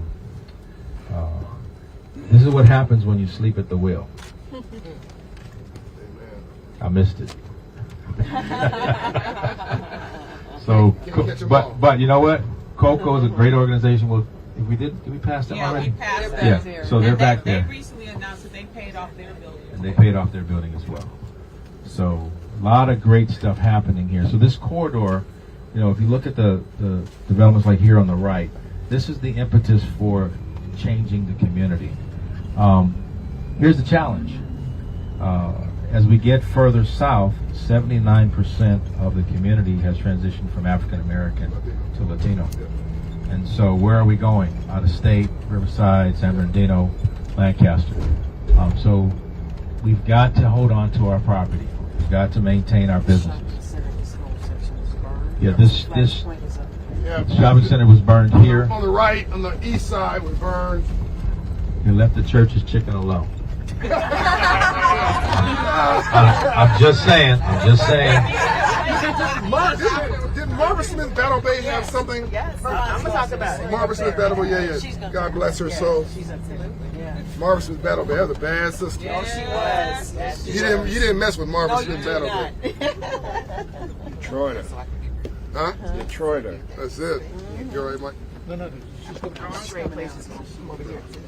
Okay. There's a Yo. new school here on our right. Somebody calling? Huh? The first bus tour. How did Tell us how you started the first bus. Oh, the first Bankers bus tour was May 5th, I think. I called City Hall. I think someone was bringing some bankers through South Central LA, and they said, "What?" They said, "Hold on," and they got me a SWAT team. And literally, it was a SWAT team around an 18-person bus. I had guns were out, like shotguns, out the window. Of course, nothing happened, but nothing bad happened. But we actually funded the first rebuilding after the riots happened on May 5th. Commitment to fund Handler's Pharmacy at 43rd and Western. As a result of these bankers getting off the bus and saying to this owner, "What do you need?" And they each put up $100,000 to rebuild his pharmacy, a black-owned pharmacist. It's still there today. And I decided you don't lend when you've never been. And the only news you hear about us is bad news. So no one was selling the good news. And so the bus tours grew to, the biggest one was, I think, 10 buses with chartered with police escorts, and it was, literally looked like a train. It's an unsophisticated way of having a trade mission. So this building on the left is a longtime child care center, but it used to bear the name GAR, G-A-R-R. So there are several African American families that are part of the legacy, the GAR family. Founder Savings and Loan. Founder Savings, yeah. Carlton Jenkins. Yeah, so anything you see with the GAR name is one of the historic African American families. Across the street from the famed Renaissance was the old Golden State Insurance, first African American insurance company. Still, the facility is there. The insurance company has since been sold, but a lot of history around black economics. Unfortunately, they sold the building. And unfortunately, the building was sold. But again, it was these are legacy families in Los Angeles that helped prop up and pave the way. So we talk about standing on the shoulders. This group of people, I'm imagining most of us are in that unique position of readying our shoulders for the current generation. And so this is why a tour like this is so important, to reinvigorate your desire to give, to participate, to stay engaged, and more importantly, to be a part of black history in Los Angeles, and make sure that even though our numbers are dwindling, that we remain relevant participants and at the table at all times. No, thank you for saying that, Robert. So important. I was criticized strongly for doing bus tours about, I don't know, a decade and a half ago. I mean, strongly. And recently, like on this tour, I got on social media, "Why are you taking people on the bus tour?" I said, because the only news we hear is bad news. That's why. Somebody needs to sell some good news in our community. Folks didn't understand it. Didn't mean it wasn't the right thing to do. But that you can have, these were black people attacking me. So you can't grow without constructive friction. You can't be afraid of a little criticism. If you believe what you're doing is right, then you stand on that. And we found that the strategy has worked. and we're better together. You also cannot grow anything without relationships. And if you hang around 9 broke people, you'll be the 10th. So you need to have folks with wealth on these buses coming in and seeing these neighborhoods and talking to somebody next to them they never met before, who they probably would never meet. Sharing some grits and some chicken and some hog maws or whatever, and learning and figuring out if they can become an investor, a partner. I can't tell you how many deals have been cut on these buses over 30 years, but it's been tens of millions of dollars of community capital has flowed as a result of people coming on these bus tours, and hopefully a deal today with Robert here. So in a moment we're going to get off the bus. There's a major press conference that we're going to participate in before we continue the tour. This is the flashpoint of the civil unrest. It all started right here on this corner. Yeah. And so what's the guy's name? Reginald Denny was impacted here. God bless him, and just very painful moments, but painful moments that led to change. Are we on the right-hand side over here?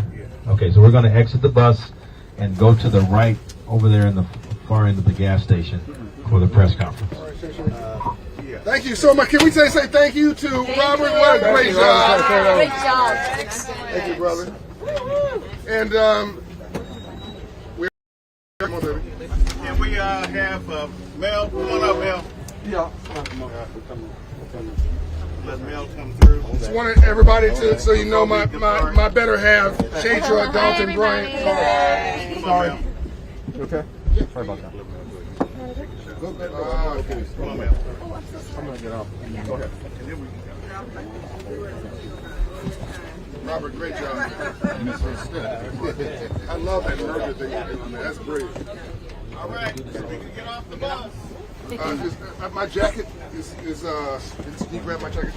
Where's your jacket? Thank you, too. Looking good, though.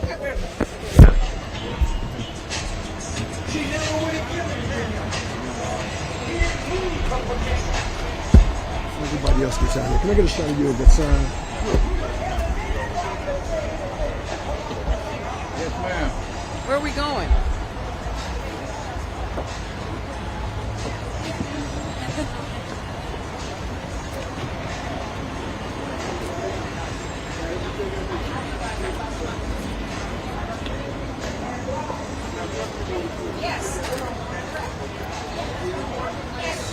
Go to the spot. But her shopping center didn't get burned. No, it's not.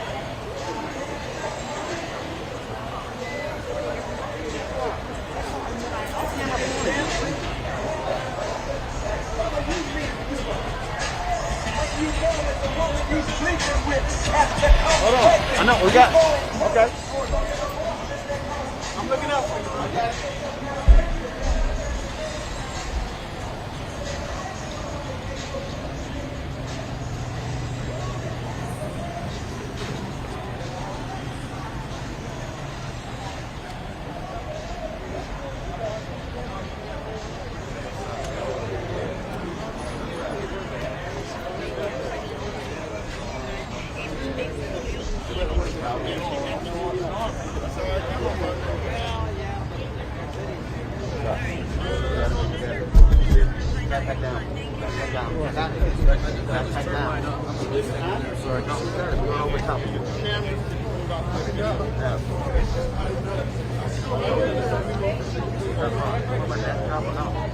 This is Shanice Harlan's, Latasha Harlan's cousin with the mayor, and we come bringing gifts today. So I just wanted the media to know that this Harlan's family is all about peace, love, and healing, and we thank our mayor who's led with courage and compassion during the worst health crisis in our lifetime. So thank you, Mayor Garcetti. And this is not the press conference, it's freelance. Trying to kill time.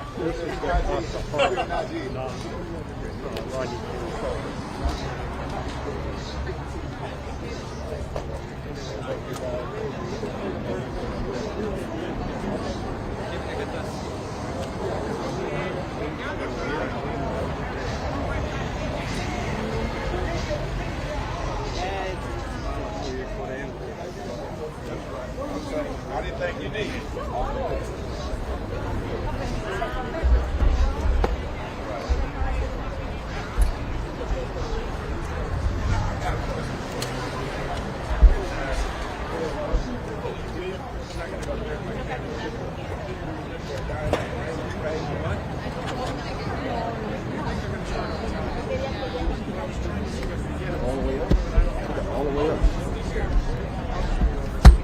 They ain't locked.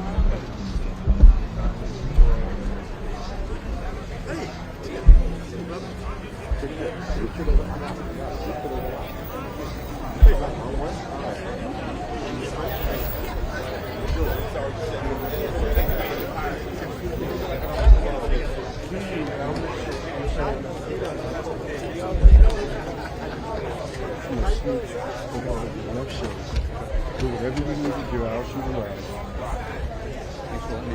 No. You were the first thing that happened.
Lower key!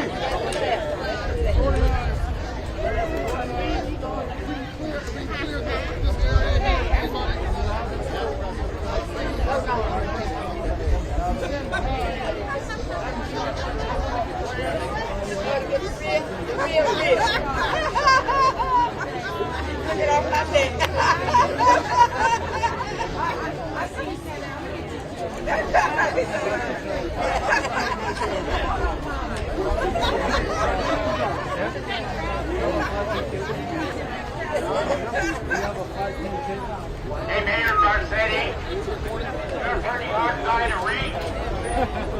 You don't answer anything. I'm thinking you're an actor. You're not for real. Margetti, forget something?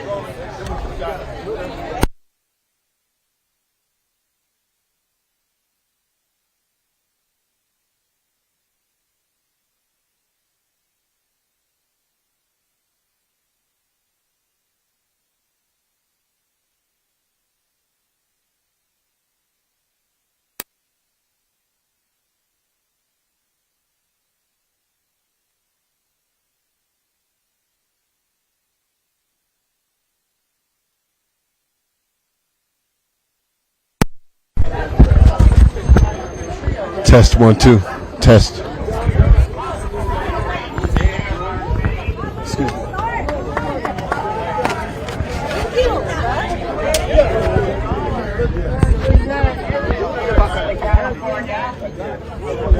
Quick pose photo of everybody. What's the TV producer? Yeah, there you go. I love that. All right, here we go, guys.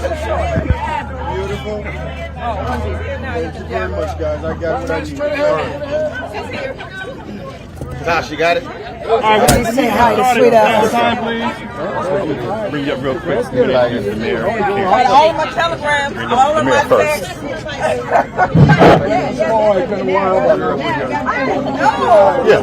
that's soft roll cheese. Baby neck. Oh my God. Yeah. Can I get everybody's attention, please?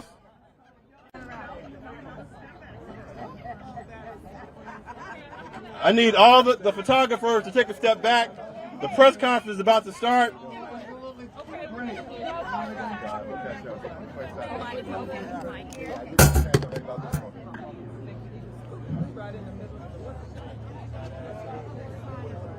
I need all the photographers to take a knee and do not get in the way of the cameras, please.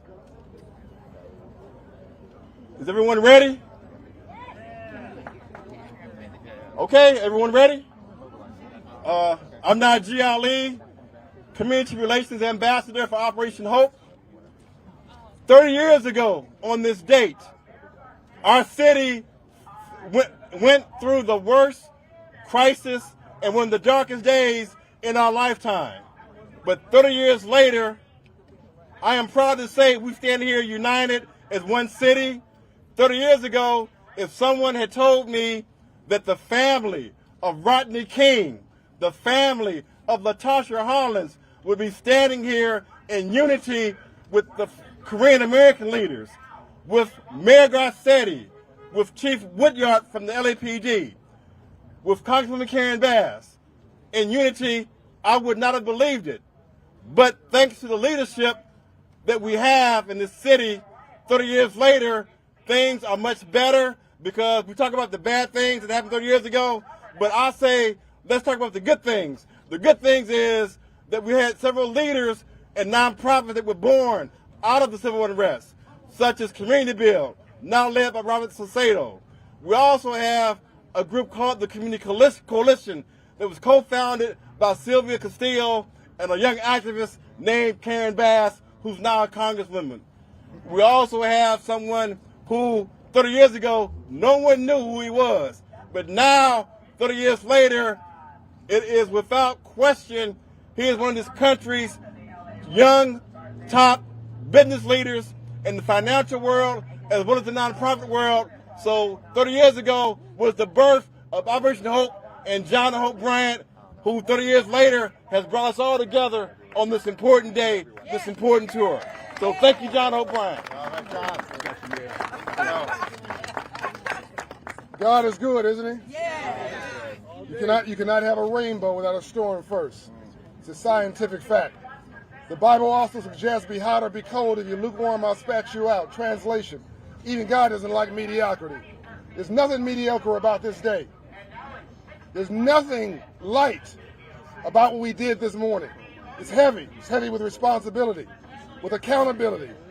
And you saw on that bus this morning, blacks and whites and rich and poor and Korean and Chinese and Latino.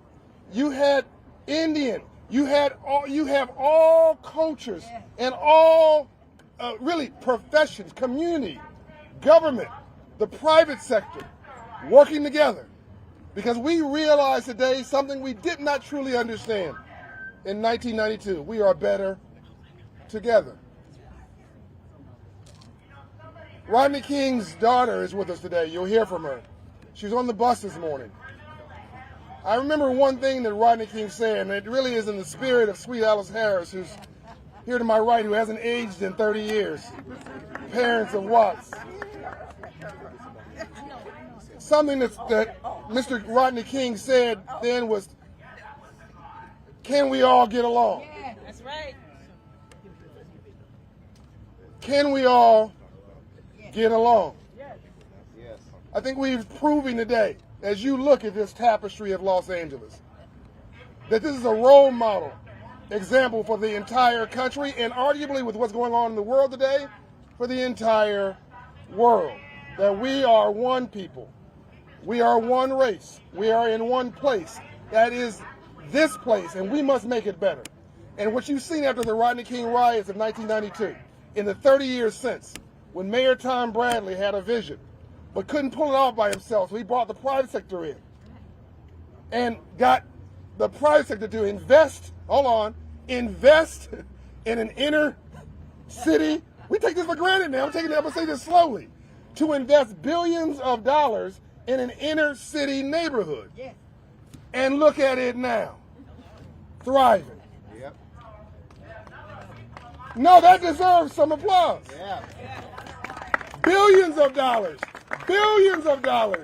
not through a handout, not through charity, but by adding to GDP, taxes, income and opportunity, and jobs for all of this community. Now, Mayor Bradley was an international leader, but we have an international leader right here in Los Angeles.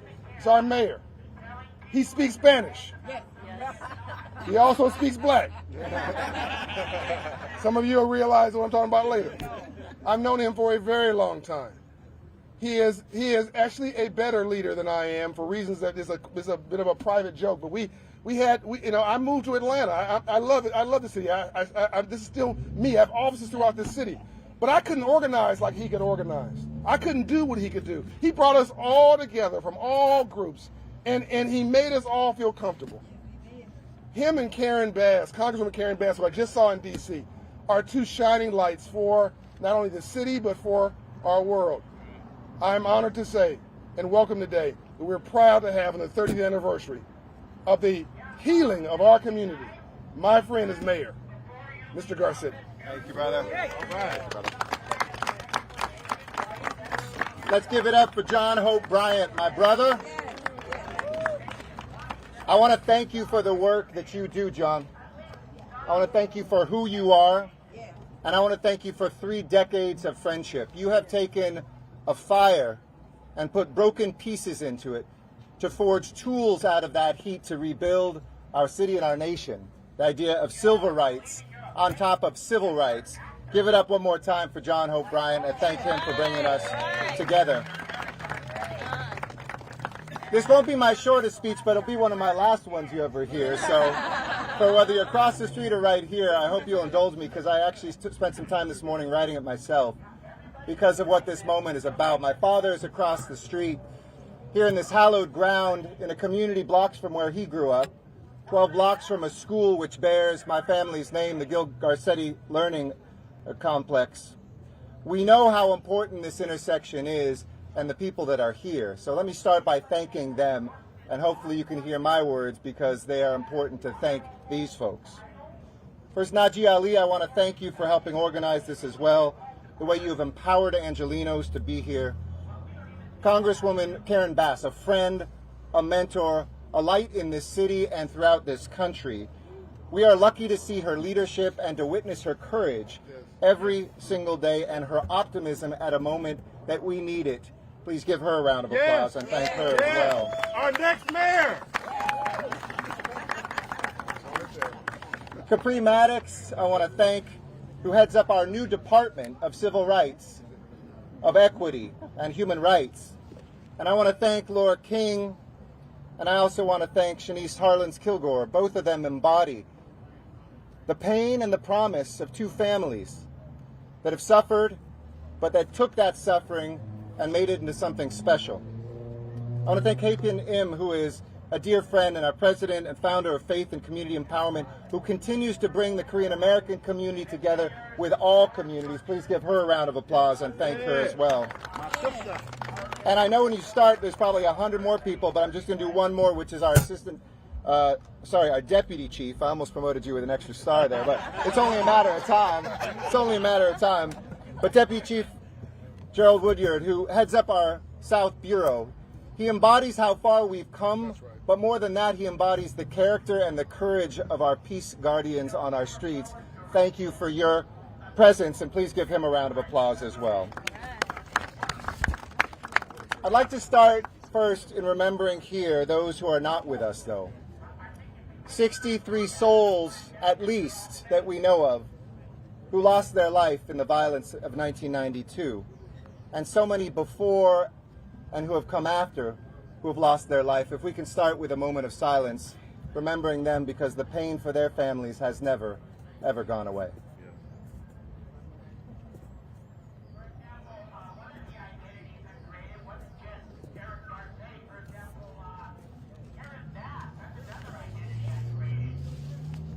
Thank you. It's been 3 decades since the 4 police officers who brutally beat Rodney King were acquitted and a city erupted. Since the trauma of that time, 30 years have passed. Think about that. Children have been born. Babies are now graduates and leaders. A city has survived and changed. In many ways, you can see the brave and bold articulations of an LA you never want to bet against. But in other places, we still see a city still broken and broke. We meet today here at the intersection of Florence and Normandy. In 1992, this wasn't just an intersection of 2 streets. It was an intersection of brutality and hopelessness, an intersection of racism and poverty, an intersection of violence and suffering. And in the 3 decades since that violence erupted here, since the dozens of lives that we saw lost, a spark that led to $1 billion in damage, businesses that went up in smoke, that destruction that was lit, a frustration that boiled over into our neighborhoods, the fear that closed us off from one another, and thousands more people who were injured, and 3 million plus people whose lives were changed forever 30 years ago. Now, to some of us who lived through that moment, and certainly to a new generation, that might seem like a long, long time ago.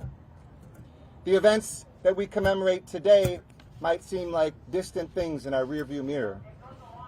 But to the families who lost someone, to the children of business owners who still haven't slept a single good night since that, to the communities that have moved on without being moved up, the anger and the grief that exploded 30 years ago are still very real and present in trauma here today. Whether it's because of the racial injustice and prejudice, the deep-rooted inequities that still persist, whether it's the struggles of a small business owner just to stay afloat in the midst of a pandemic and more, we know that people in this city are feeling insecure about their future, cut off from opportunity, and perhaps cut off too often from one another.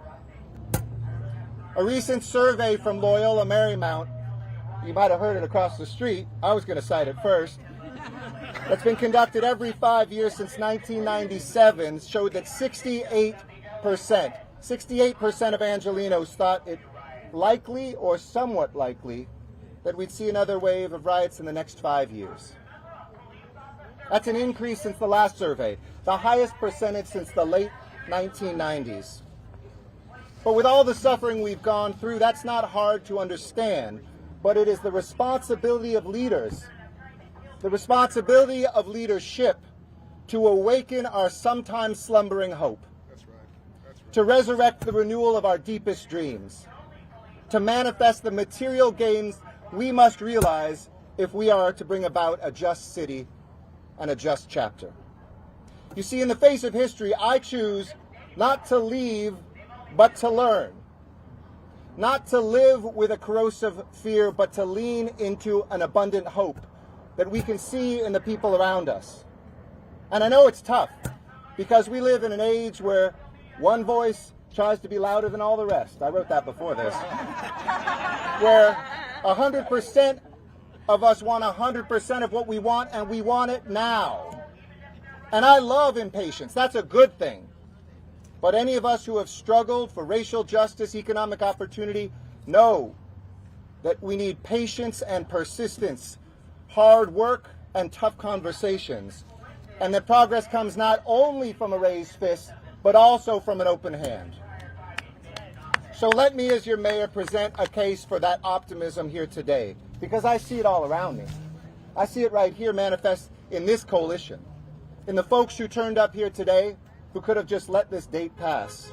I see it in this press telling the story of 30 years, the courage you showed 30 years ago at this intersection, and the hard and sometimes slow but steady work that Angelenos have done over the last 3 decades to better understand each other is what we bear witness to today. This has been happening in quiet conversations, in acts of solidarity with Korean Americans showing up to march against police brutality, Black Angelenos standing up when AAPI community is attacked, in the new models of community safety that we have not only in the Los Angeles Police Department, but from former gang members and interventionists who step between the bullets and the guns, who breathe hope back into our communities every single day. I see it in the mental health counselors, the domestic violence counselors. I see it in people who have never given up and who want to co-own this next chapter. I see it in a city that increasingly understands, like Operation Hope, how fundamental economic opportunity is to this answer. That's why it was here that we became the largest city in America to raise the minimum wage and reduce poverty by 27%. Make community college free and hire people coming out of prison, to make sure that we boosted black incomes by 44%, brown incomes by 43%, way above the national average over the last 8 years. Putting billions of dollars into investment right here where this happened, so that we can see Destination Crenshaw, a place that feeds and teaches, a place where we can see a new light rail line come up and 2 more here, so that this community can benefit from the jobs, can benefit from the commutes, can benefit from the environment that we are building around us. You see, that's some real talk. That's not just protest. That's not just speaking out. It's showing up. And that ain't a mayor doing that. That is a community doing that. These are leaders together. Because you don't have to have a title to be a leader. You just have to pick up a broom. You just have to hand out a sandwich. You just have to start a conversation. It starts where we are. And then second, it moves to where we aren't. By crossing a bridge. By listening to a language we might not understand as well. By listening to a perspective we might not agree with today, but by doing that hard work of compromise and comedy. Committee, not comedy. What we've always done and what we've never done. So in conclusion, let me say this. It ends this journey when we build the city of tomorrow. A city where we all belong and believe again.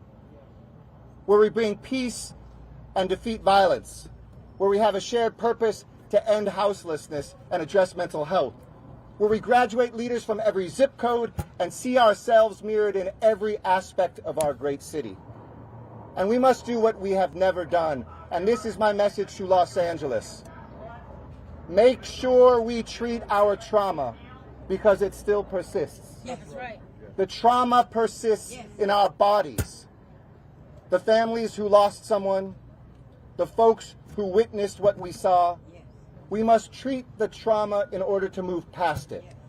30 years on, in this intersection and every intersection, and with every intersection, we have the opportunity to be prophets of peace and to be makers of this great city.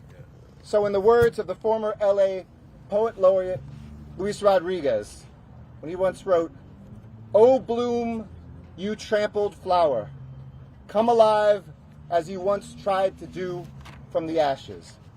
That is more than our legacy. It is our calling, it is our mission, and if we get it right, it is our destiny. Thank you. And I'll come back for Spanish after some others speak. Messengers of peace is what he calls this movement. That's why I love this man. He doesn't show up and give it half an energy. Everything is both feet. We've got a great mayor. We've got a great city. But rainbows only follow storms. That's right. You cannot have a rainbow without a storm first. From this intersection was started a lot of pain. And we together have made it into a bit of promise. In this one story of mine, Operation Hope, which started here as an idea, has now invested $4 billion in home ownership and small business ownership and entrepreneurship around this country. And while we're around the country, we started here. And there's so many other heroes and sheroes, community builders here, which Maxine Waters put the first dollars in. You've got the Urban League that's here. In one of their biggest offices here in Los Angeles, over 100 years old, I believe. Yes. Michael is here. Yep. Robert is here. Yep. Diane Watson, the original community leader, is here. Behind every strong man is an exhausted woman. So my wife, Shatra Dalton Bryan, is here. Where Shatra, where are you? Raise your hand. She's right here. So as we I already talked about Sweet Alice. You late, brother. So as we pivot here to the promise, I want to acknowledge a community leader before she was ever a government leader, somebody who is known nationally, who has an international feel because she can talk to anybody, the former chairwoman of the Congressional Black Caucus. You know her as Congresswoman Karen Bass. All right. Yes. Thank you so much, John, for your leadership over 30 years, not just in our city, but around the country. Thank you, Mayor Garcetti, for your work over all of these years. And I know the future will be bright for you as it will be bright for our city. I will tell you that 30 years ago today, I was a few blocks away at the Office of Community Coalition on 85th and Broadway at that time. You know, the community was sitting on needles, waiting for that verdict that we were so sure was going to be positive. Because over all of the years that we fought, talking about police abuse and could never get anyone to believe us, when that video came out, we felt finally there is no way in the world people won't see this injustice. That video was viewed by people all over the world. And we were waiting for justice, and we were so sure we were going to have justice. And when that didn't happen, everybody was told, when the verdicts come out, whichever way they come, go to First AME Church with Pastor Cecil Murray, who is not with us here today. He couldn't be here, but we should all acknowledge his leadership because he was the leader at the time in the faith community. So I was headed to First AME Church, and I wound up right here on the intersection of Florence and Normandy, and I saw people gathering, and I didn't understand what was happening. I looked in the air, and there were helicopters there. I thought they were police helicopters. They were news helicopters. I saw people getting ready to throw bricks, and I sped my car right around the intersection, but the person that was behind me took the bricks that I avoided. What started as an outrage because of the verdict over several days spread into outrage around the city. It was citywide. It was a rainbow outrage. What started as outrage over the verdict then spread to be something else over those next 2 days. It was a manifestation of economic despair at the time. If you go back and you look at the tapes, you see people stealing diapers and food, and that was terrible. For 3 days, our city burned. I remember the fires were so strong, LAX was interrupted because of the smoke. It was the rainbow unrest. It happened all over the city. It didn't just happen in South LA. It wasn't just African Americans. It was everybody involved. And we think about where our city is today. In many ways, we have come so far. We have been able to build a lot of leadership, a lot of organizations. We're in an entirely different place. But at the same time, we have so much more to do. We had people that were unhoused 30 years ago, and now that situation has definitely expanded.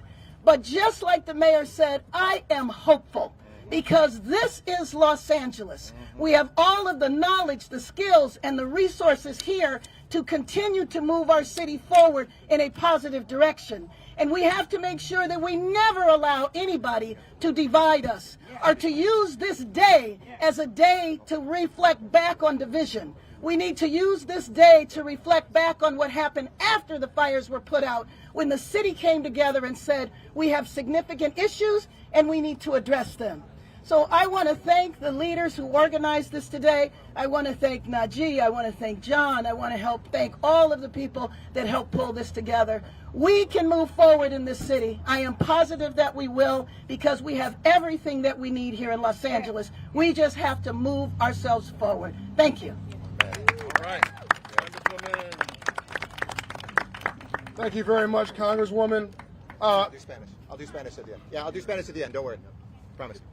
I told you, the mayor speaks Spanish and he's also speaks black. So anybody needs a black translation, we'll do that.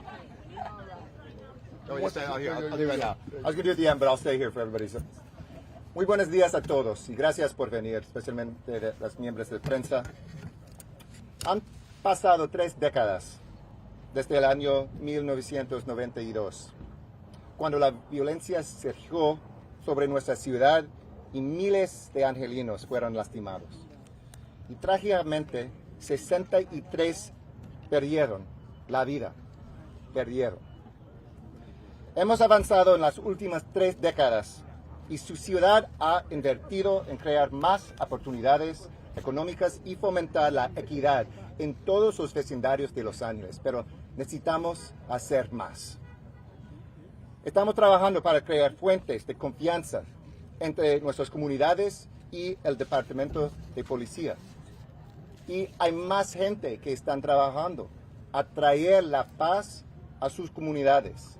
Trabajadores, ex miembros de las pandillas, los consejos que pueden traer el consejo que necesitamos en nuestras comunidades. Hay más camino todavía por recorrer, pero también reconocemos que lo que hemos hecho hasta hoy, juntos y solamente juntos, podemos y debemos comprometernos a tomar pasos cada día para crear una ciudad más justa. Gracias. All right. When I was growing up in Compton, I had a friend who was Spanish, and he taught me Spanish. It wasn't that Spanish. That was proper. That was proper Spanish. That was brilliant. Thank you for doing that. Now we pivot to the next generation of leaders. I want to acknowledge Najee Ali. I want to acknowledge Lance Triggs. Yes. I want to acknowledge the heroes and sheroes who don't get the limelight, but who do the work. Please, if I didn't say your name, blame it on my head, not my heart. We see you. Because I know coming up what it was like being 26 years old and no one saw me. One person we saw very clearly on April 29th, leading up to that, was Rodney King. But you didn't see his family. You may not have known he had a family. In the years since, I've gotten to know his daughter. She is brilliant. She is a professional. She has an occupation. She has a family. She has a heart. And she's continuing the legacy. And she's running his foundation. And she's here today. She's here today with her son. The second, so now you have 2 generations. And she's here today with her mother. I'm sorry, Rodney King's mother, if I got that right. Please join me in welcoming Laura King. All right. Hello, everybody. Hello. First, I do want to give an honor to God. I know we ain't in church, but I'm honored. I'm honored to look around and see all the nationalities here on Florence and Normandy. If that didn't happen, you guys wouldn't be here. I want to acknowledge all of you guys. Operation Hope, I love you guys. I love you guys. I love what you guys are doing in the community, out of state. Everybody, the mayor, Najee, you the man. You the man. You the man. I first want to acknowledge the pain that the riots came from. You know, we look at it as a violent act, and it is a violent act. However, it was pain. You know, Martin Luther King said the riots are the language of the unheard. And after a while, if a toddler is screaming and you're not paying attention, they're going to throw a tantrum. So it's like, I hope we leave here and learn from our pain. Like, we're all here like puzzle pieces, right? Yeah. Without you, without me, the puzzle's incomplete. So we should take away from this. We shouldn't just make this a one-year thing. We should have the domino effect on the world, and Operation Hope is definitely doing that. So I think we all should learn from that. Again, I don't condone violence. I don't condone rioting, but I understand where it comes from because we're unheard. So it's like, I think that this should be a national, I think that this should be, you know, because when protests happen, everybody comes here. I think that this should be well known. So people out of the country or out of the state, they shouldn't take somebody from the town to tell them. Melvin, everybody back there that's from this neighborhood, I appreciate you guys because you guys are here every single year, not just when the media is here. You guys, exactly, off top. I think that's so important. And I think if we all close our eyes and operate from a place of hope, of love, of listening to each other's voice and hearts, that's the place of love, not what we look like, right? Because God had this. We didn't have anything to do with this. So I think if we operate out of a place of love and hope, that would take us so much further. And we're 30 years later, right? We have moved forward, but let's push so that we won't be a next hashtag. Let's push so that we can look how ignorant we are and compared to where we came from, and look at this moment like, wow, I can't believe we were that ignorant to judge people based off of the color of their skin. We can teach our children. Look, imagine how kids learn. Imagine how kids love. They don't look at what people look like. They don't look at racism. They don't look at race. They love each other. Toddlers, they don't really get along because, you know, they're territorial. But for the most part, look at how they love. Look at how they treat each other. We can all have that. It's very easy. It's very easy for us to get along. And we're still asking that question today? Are you serious? Are we still asking that question?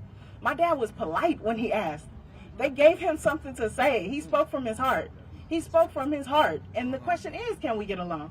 You know, it's like Latasha Harlan's, that family, Denise, rest her soul. This was her front line. She was a frontline soldier working out of pain. The same thing I do. I work from pain. You can change the world if you work from pain. Imagine that. We all can. This pandemic has taught us so much. That's why we're here today, because we're actually able to be here without masks, vaccinated, all that. Imagine that. Imagine God's word. Imagine if we really believed in his word and what he speaks about our life. Because we're all here. We all believe it in some sort. So I'm just, again, I'm honored to be here. CEO, founder of the Rodney King Foundation, middle child of the late, great Rodney King. So honored to be here. And I was nervous in my burning bright voice, so I was a little nervous. I forgot what I was going to say. I do have 2 gifts here for the mayor and Karen. On behalf of the foundation, I want to give them a shirt, you know, from the foundation. And again, I appreciate every single frontline soldiers. Again, police, they're not bad guys. They have families like us. They do. They do. And I know I'm going to get some slack on this. You know, unfortunately, I haven't had this experience, but my good experience outweighs my bad. They have families too. So we need to figure this out. We need to, if we have to reconstruct the whole system, because obviously what we're doing is not working. We're still here. And I'm saying this out of hurt. I'm hurting, but I'm hopeful, right? So imagine if you work from a painful place is amazing to work from if you don't have anger. If you don't have anger, you can change the world. So I want to present you guys with these shirts. Thank you. All right. Let's hold them up so the media can see them. Sure. We got to go up front. Help the mayor. I got Karen. Oh, sure. Up front. Come on, Congresswoman. They got it. Hold on. Hey, this is your. There you go. I'm just your prop holder. Can we step up some that way? We'll do one shot. John, come on, sir. We're here because of you.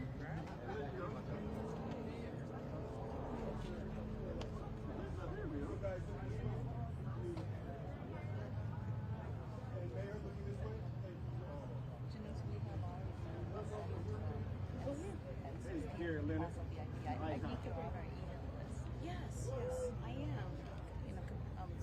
I think we might have somebody there. Get along. All right. Okay. Our next speaker will be someone who is well known in our community. She's well loved also. She's also my big sister. But more importantly, the Mayor Garcetti had so much faith in her that he selected and appointed her as the first general manager of the city's new civil rights department, Capri Maddox. Yes. Thank you so much, Brother Najee. It's truly a pleasure to be here with all of you. Special thanks to you, Najee, and Community Build for having me be a part of this event. And we definitely want to give a special shout out to Operation Hope for bringing people together for this occasion. I really, as mentioned, Capri Maddox, Executive Director of the LA Civil Rights Department, and we have an incredible slate of leaders behind us, electeds as well as community leaders that rose from the ashes. I definitely want to recognize Laura Dene King. Thank you so much for those words of inspiration. I think it's so important to know that as we look at this anniversary, the city did go up in flames. And the Bible teaches us that God gives us beauty for ashes. And as a student at Cal State LA, when the civil unrest riots happened, we got our ashes. But we got beauty out of it too, because I'll tell you what, after the unrest, people came out. They came out in forces, and I remember people riding around with brooms and help and food and just resources and a lot of hugs. And I tell you, as we talk about, you know, we're not where we want to be as a city, but we're not where we could be. And LAPD has done some things. There's some things that have gone wrong, and even when I saw the Rodney King beating on March, it happened on March 3rd, 1991. So the trauma went on for a whole year, even before the civil unrest. And so it's important for you to know that LAPD has moved forward. We have more access. We know that there is more accountability. But as the mother of an African American teenage boy, as a wife of an African American male, I know that we are not where we should be, and all of us feeling, I'll just say this, a lot of the mothers have a pit in their stomach when their kids and the African American men in their houses leave. And I know that although we're not at the situation we were in 1992, a lot of the things that happened in 1992 are still happening today. We still have systemic racism. We still have police brutality. And some of you know that we still have economic injustices that are impacting our communities. I think it's important for us to know that we had a city in 1992 that had disregard for a lot of communities of color. And what happened in 1992, and we talk about the fires, they were burning a lot before then. We know that in 1965, we had a civil unrest, and we thought people are listening. We thought that in 1992, people were trying to listen. But we know that now in 2022, too many people are dealing with some of the same issues. Our young people aren't able to find jobs. Our neighborhoods are neglected and underserved, and too many communities of color are given too few resources. Back when the footage of Rodney King's beating happened, I remember thinking, oh good, I felt vindicated. We got it on camera, we got it on tape. Now people know what happens in certain arrests when we have contact with police. And I thought finally they got it on camera so no one can deny what the black community faces. Well, that was before George Floyd. That was before Tamir Rice. That was before Philando Castillo. That was before we had cameras on many police officers in this country. And yet the mistreatment did not stop. I want to be clear, again, we aren't the same city that we were 30 years ago. We have incredible leaders like Mayor Eric Garcetti and others that have been intentional about dismantling systemic racism. But as I stand here today, I want you to know that our department is here to continue the work, to continue to find justice for all, particularly all communities that have been mistreated as it relates to hate crimes and discrimination. We are one of the most diverse cities in the entire world, and yet we have an uptick in hate incidents against our Asian American community, our Latino community, our immigrant community, our African American community, and I think it's and others, I could name them all, Jewish community, etc. But I think it is important to know that in the city that is so diverse, we need to continue this matter. We need to continue this fight. We are a city of proud African Americans with wonderful legacies, but we have to know that our communities continue to be undervalued. And if we haven't learned anything in the last 30 years, is know that we must keep the faith, we must keep the fight, and we must continue to move forward together. Thank you. Thank you. Great job. Thank you, Capri Maddox. I know this is a long press conference. We have just 2 more speakers. Bear with us. Hey, our next speaker is Deputy Chief Woodyard. No, it's funny because they used to arrest me. Now I'm introducing them. No, but with all seriousness, there's no time for them to arrest you. and I've always said this, black activists, we are not anti-police. We're not. But we are anti-police abuse, anti-police racial profiling against our people, anti-police murder. And that's what we've always stood against. But we support law enforcement because at the end of the day, they're the ones who keep us safe. When gunfire happens, I'm running away from it, but they're running to it. So I want to thank Chief Woodyard, who's my friend, he's our partner, and he's in charge of South Bureau. Chief Woodyard. All right. I did not pay him to do that. Just really quick, I had some notes I wanted to put together, and he told me I had 2 minutes. But when I think of 1992, I want to take you back to 1992 from someone that wasn't even on the department yet. So back in 1992, in this city, we had 1,092 homicides. Think about that. In this city, we had 1,092 homicides. And a lot of those homicides occurred in South Bureau, where I'm responsible for. And a lot of those homicides look like my family, brown and black families.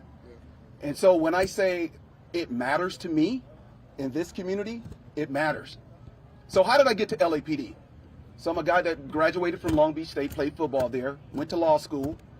But on one occasion, I'm driving from Long Beach. Mind you, I'm from Alabama, moved to Sacramento. I'm driving from Long Beach with my friend Chuck, going to church in Inglewood, but we happened to go through the city of LA.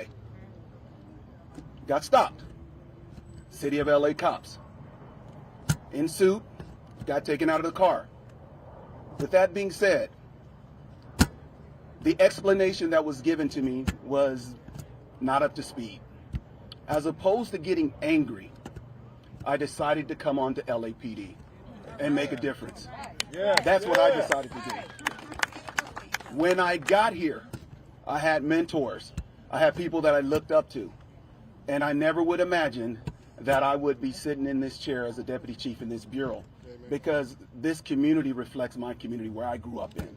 So let's fast forward to 30 years now. I could tell you, Najee Ali, I've known him the majority of my life. He arrested me. Nah, I don't know if I arrested him. But I look around, I think about the Watts Gang Task Force. I think about Skip Townsend, Taco. These are guys that I've known for the majority of my life. Coach, there's a lot of folks that I've known since I was a brand new police officer on this department. And I could just tell you right now, the ground truth is, we have great relationships with folks in this community. They want us here. And I'll tell the chief that every day of the week. They want us here. They want cops to do the right job and do their job the right way. I want cops to do their jobs the right way. I want you to treat our community like you would treat your family. Those are my remarks. Have a great day, and thanks for allowing me to be a part of this. Great job. Great job. All right. Thank you, brother. Thank you, brother. Thank you so much. Yes, sir. Thank you. John, yeah. I don't know if you know it. I mean, now I think it should be now. The mayor has stayed here the entire time. Didn't bounce out. He's here. The leaders are here. We're about to wrap up. We've got one of my most important speakers coming up next. I'm about to introduce her. I want to, as I bring her up, I want to acknowledge Congresswoman Maxine Waters. Her district director is in the house somewhere, I'm told. I mentioned her earlier. She's here in spirit. I want to acknowledge Bishop Charles E. Blake. I want to acknowledge Reverend Murray, Mark Whitlock, the late John Mack. There's so many heroes and sheroes. Marva Smith Battle Bay, who was here in the trenches. This is their time to know that they did not live or die in vain. As we pivot here, there was clearly on the left of me, I believe, is Laura King. Behind the left of me, that was her father represented a flashpoint. The Korean community represented another flashpoint. Someone said this morning, before the riots, they were Koreans. After the riots, in the years after that, they became Korean Americans. They began to integrate and bridge. One of those bridge builders, key bridge builders, is Hae-Pin M, who created a great organization called FACE out of the Korean church and has literally been at this work for nearly 30 years, even though she only looks about 30. Ladies and gentlemen, Hae-Pin M. Thank you, John. Thank you, John. Good morning. Good morning. Again, my name is Hae-Pin M. I run a nonprofit called Faith and Community Empowerment, or FACE. We strive to bring the face of God through service and lift those who are faceless. I think we've had a lot of church this morning. The LA riots, and it was a riot for the Korean community, was a defining moment where it was the largest incident of anti-Asian violence, where over 2,300 business owners and their livelihood was destroyed. And in that situation, the police abandoned us, and we were kept to ourselves and to fend for ourselves. Every time that the LA riots comes up, Latasha Harlins and Sun Jadu is also brought in place. I know for a Korean American, I'm not sure what Rodney King has to do with Latasha Harlins. During that season, 25 Korean store owners were killed by their customers. None of that was covered in mainstream media.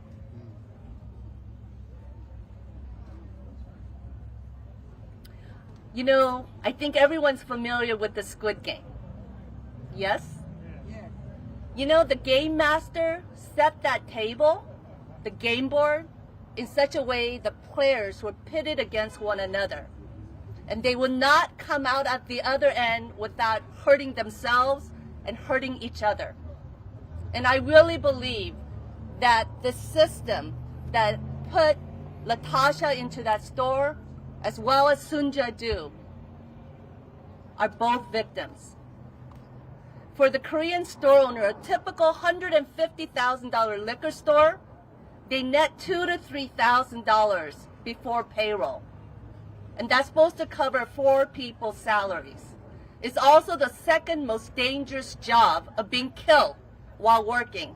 Number 1's taxi driver, number 2 is a convenience store employee. And today, even now, Korean and black home ownership rate is the same at 42%. Why do I say all this? You know, I believe for the last 30 years, there's been many moments of holding hands and saying kumbaya. But I know that personally, just that is not enough. When we have myths and narratives of each other that vilify one another. And in many ways, when you look upon the store owner as a villain who exploits and profiteers and is racist, and then also the members in the black customers who may come and shoplift and they're thugs. All those are narratives that really are few. There is the rest of us, and it is wrong, and it hurts all of us when we generalize about each other. That's right.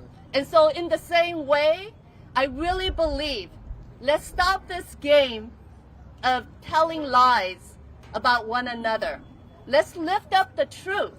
At the end of the day, we're all in the same boat. And, you know, if you look at the Squid Game, at the very end, it was 2 lives standing. They decided to switch up the rules, switch up the game, and in that way, they both survived. Not necessarily the second one. He died, but it was a best win for both of them. You know, I'm hoping that we stop this game before we all kill each other and only 2 of us are left, right? And I want to say that my best mentors have come from the black community. Our organization was modeled after 30th Anniv with Pastor Mark Whitlock and Pastor Cecil Murray. And so we've had over 800 partnerships from Fortune 500 to the White House. And what I learned during the LA riots, you know, when our community was kicked down and crying alone, I asked, why aren't there others to cry with us? And when I saw the model of partnership and mutuality at 30th Anniv Church, I said, aha, this is it. And so I have been very proactive in extending and going beyond my comfort zone. The last thing I want to close. This year, we've done the 20th, we've done the 25th, we're doing our 30th Saigu campaign. Saigu means 4 to 9, April 29, but we reclaimed it as Serve, Advocate, Inspire, Give, and Unite campaign. I invite everyone to join us tonight at 7 p.m. But I want to say I was given an assignment, something from God that I was afraid to touch. And it was about Latasha Harlins and Sunjadu. I really grappled for 2 months. My friend Naji Ali really encouraged me. Some of my board members really encouraged me. I finally got the courage to call because I told myself God did not give me the spirit of fear, but of love, right? Of power and sound mind. And I just want to say that I was so grateful that when I reached out, Shanice received me with open arms. The last thing I ever thought was about talking data points, like even a normal conversation. But she gave me that comfort to share that we're all in the same boat together. And so again, I am so, so grateful. And I hope the next 30 years that the misdiagnosis about a Black Korean conflict, it is a store owner and customer conflict in which both are victims of the Squid Game. Let's get rid of those games, let's get rid of those rules, and let's stand together and win for all of us. Thank you. All right, amen. Okay. Hold on. Thank you guys for being here. As we culminate this important anniversary in this moment, there's something 30 years in the making. It was just suggested by my colleague Robert from Community Build. I'm going to let Robert and Laura and Najee do this honor to Hey Pen M. Thank you. Hey Pen, well, we wanted to tell you and everyone here the profundity of Rodney King's statement of, can we just get along? I think if we look around, we're seeing that we can just get along. Yes. We can more than just get along. I was sharing with you on the bus that my wife and I own a business that half our customers, 1,000 clients, are from the Korean community. So yes, we can get along. But you all embody and represent the hope of our communities uniting. And I would like everyone here to give Hai Ping and everyone involved a round of applause. All right. Amen. Now, he's poking out a little bit. He said we're going to give her a hug. So we're going to give her a hug. Give her a hug. Oh, I'm not done. I'm not done. Yeah. So when we hug and embrace, right? This is how we come together. All right? He jumped ahead of me. Everybody say amen like on the bus. And then the last thing I'll say is this. Jeremiah 29:7 says this. Take care of the welfare of the city, and in its welfare you'll have welfare. Amen. Another version says take care of the peace of the city, and in its peace you'll have peace. God bless you, and maintain the peace. No. Together.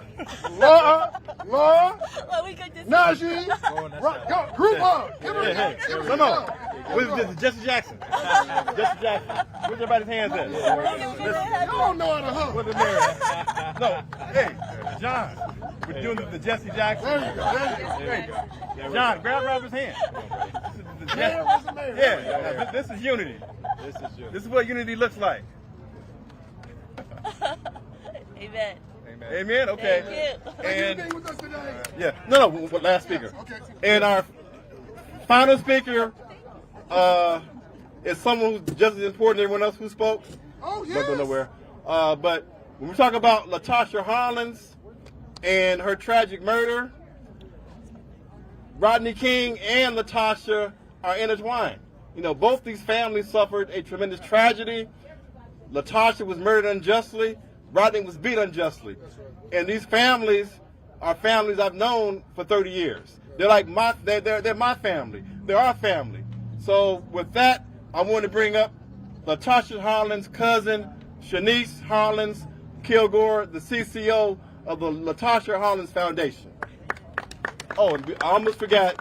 We also have some other important leaders here. I want to give a shout out to Tim McOsker, a great community leader who's here to support. as well as Karen Slade from Cajun Lakes Radio. Shanice. Is it still morning yet? Good morning yet, or good afternoon if it's afternoon. Wow, 30 years later, right? I was 15 years old. I just lost my best friend, my cousin. It's still childhood trauma, right? It's still some bridges that needs to be filled, right? 30 years later. I once read a quote from Frederick Douglass says, no struggle, no progress, right? No struggle, no progress. We struggled. We still struggling. Have we made progress? We made some progress. Could we make more progress? We can make some more progress. And the only way we gonna make progress is to stand together, stand tall, keep God first. Us, we can get closer. We can bridge this gap between the stereotypical that they have of us and the stereotypical that we have of them. I want to thank Najee, the mayor, the council, everybody that's here that supported the Harlins family during the past 30 years. Laura King, we in this together. We was only young when we first started, and 30 years later we married and got kids. We standing strong. We got it. On behalf of the Harlins family, we're standing in unity for the community. 30 years ago, a traumatic experience for all of us. Rodney King, LaTosha Harlins, to the 1992 uprising of losing millions of dollars. Many were injured. Thousands lost their businesses. For some places 30 years ago may have not been rebuilt. A lot of business was lost.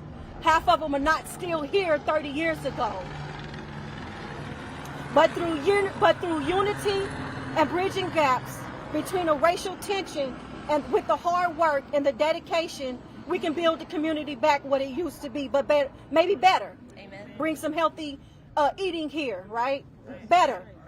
It just can't take the community leaders. It has to take the community, the local officials, and if we become one band, one sound. I just told Hyphen this morning that we need a South Central mass choir. Some with Asians and some with African American and Hispanics and whoever else want to join. Because eventually when we finish choir practice, we're going to be one band, one sound. Amen. If we want a better community, guess what we got to do? We got to be better. We got to set examples. We got to stand leadership. I'm only 46 and I'm ready to grind until get my community back. Less crime, less hate, more love, more peace. Amen. Okay? So let's get it. There's enough money out here for everybody. That's right, Shanice. Come on. It's enough business for everybody. The LaTosha Harlins Foundation, we just starting, but this ain't the first time you're going to hear about us because we're coming together with the Korean community and any other community that want our help. I'm standing in solidarity, if I said it right, okay? Because I'm nervous as hell. Okay? I'm good. I'm emotional. I'm still hurt. Like Laura, I'm still hurt. My mama stood at this podium 30 years ago. My mama died trying to fight for injustice. And guess what? She ain't quit because I'm still here. All right. Yeah. So on behalf of the LaTosha Harlins Foundation, I want to give you a gift. It's just a t-shirt, but you got us in your office now. Thank you. Don't be never afraid to talk to a colored person, okay? Amen. They got to see it. I'm sorry, up front, y'all. Come on, Shanice. Mayor, John, last photo out. I know, I'm saying that. Unity. Oh, thank you, Lord. Thank you. Mitchell, Diane Watson, Peresi, Hogan Rose, all the Sheroes and Sheroes are here today, Julius Robinson, all you leaders who came here today, thank you very much. This has been Open Source Church. It was. and Normandy and Florence, replacing pain with promise. May God bless you. All right. Roland Martin, by the way, thank you for coming and broadcasting all day. Mayor. Mr. Mayor? Yes. What do you want? Okay. You want us in front of the podium? I guess you want a group shot. Right here? Okay. You get front here. No, come on. Sorry. No, just get in front. More room. Just gonna put this down, whoever this is right here.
All right, folks, so Roland Martin here. So we're literally at the corner of Florence and Normandy, and this is actually where the riots in 1992 began, where Reginald Denny was pulled out of the vehicle. He was beaten here.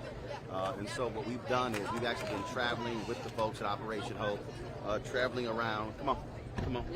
Traveling around on that bus tour, going through all this area where so much of this area was burned out, where businesses have since been rebuilt, homes been rebuilt as well, and so that's really what this is all about. Now we're going to be heading back to First AME Church here in. First AME Church, and here, then we're going to be going to Community Build. Community Build is a community center in Leimert Park, so we're going to be broadcasting Roland Martin Unfiltered from. And a little bit earlier, I caught up with Councilwoman Maxine Waters. Her daughter was out here. Yes, thank you, sir. I appreciate it. Her daughter was out here. And so Community Build is an outgrowth, actually, of Project Build. And so again, so we are here, covering this story. We were invited here by John O'Brien, of course, founder of Operation Hope, to be able to come out here and broadcast from. And so, and I just want everybody to understand. I mean, what you're seeing here, this is precisely why Roland Martin Unfiltered and Black Star Network was created. For us to be able, and again, while this is going on, just so y'all understand, while this was going on here, we also were broadcasting the unveiling of the Tommy Dorsey Institute, the building there in Atlanta. So we've been live streaming that. We've also been live streaming the posthumous honor, the former Buffalo soldier, over that took place at West Point. And so all these different things have been going on. So now y'all get an understanding why we do what we do, why it's important for you to also support us in what we do here at Roland Martin Unfiltered. And so what I'm about to do is they're taking pictures and everything. We're going to go get some interviews right now. And so we're going to air those interviews on Roland Martin Unfiltered. So we're going to stop the live broadcast now so we can actually go do some work. And so I'm going to air the interviews with the mayor, with Karen Bass and others on Roland Martin Unfiltered, 6 p.m. Eastern. So download the Black Star Network app, watch it on YouTube channel, all different platforms. Look forward to seeing y'all then. That's it for us. And so again, from Florence and Normandy here in Los Angeles, thanks for joining us. I'll see you a little bit later. See y'all. See you in Washington. Be safe out here, you guys.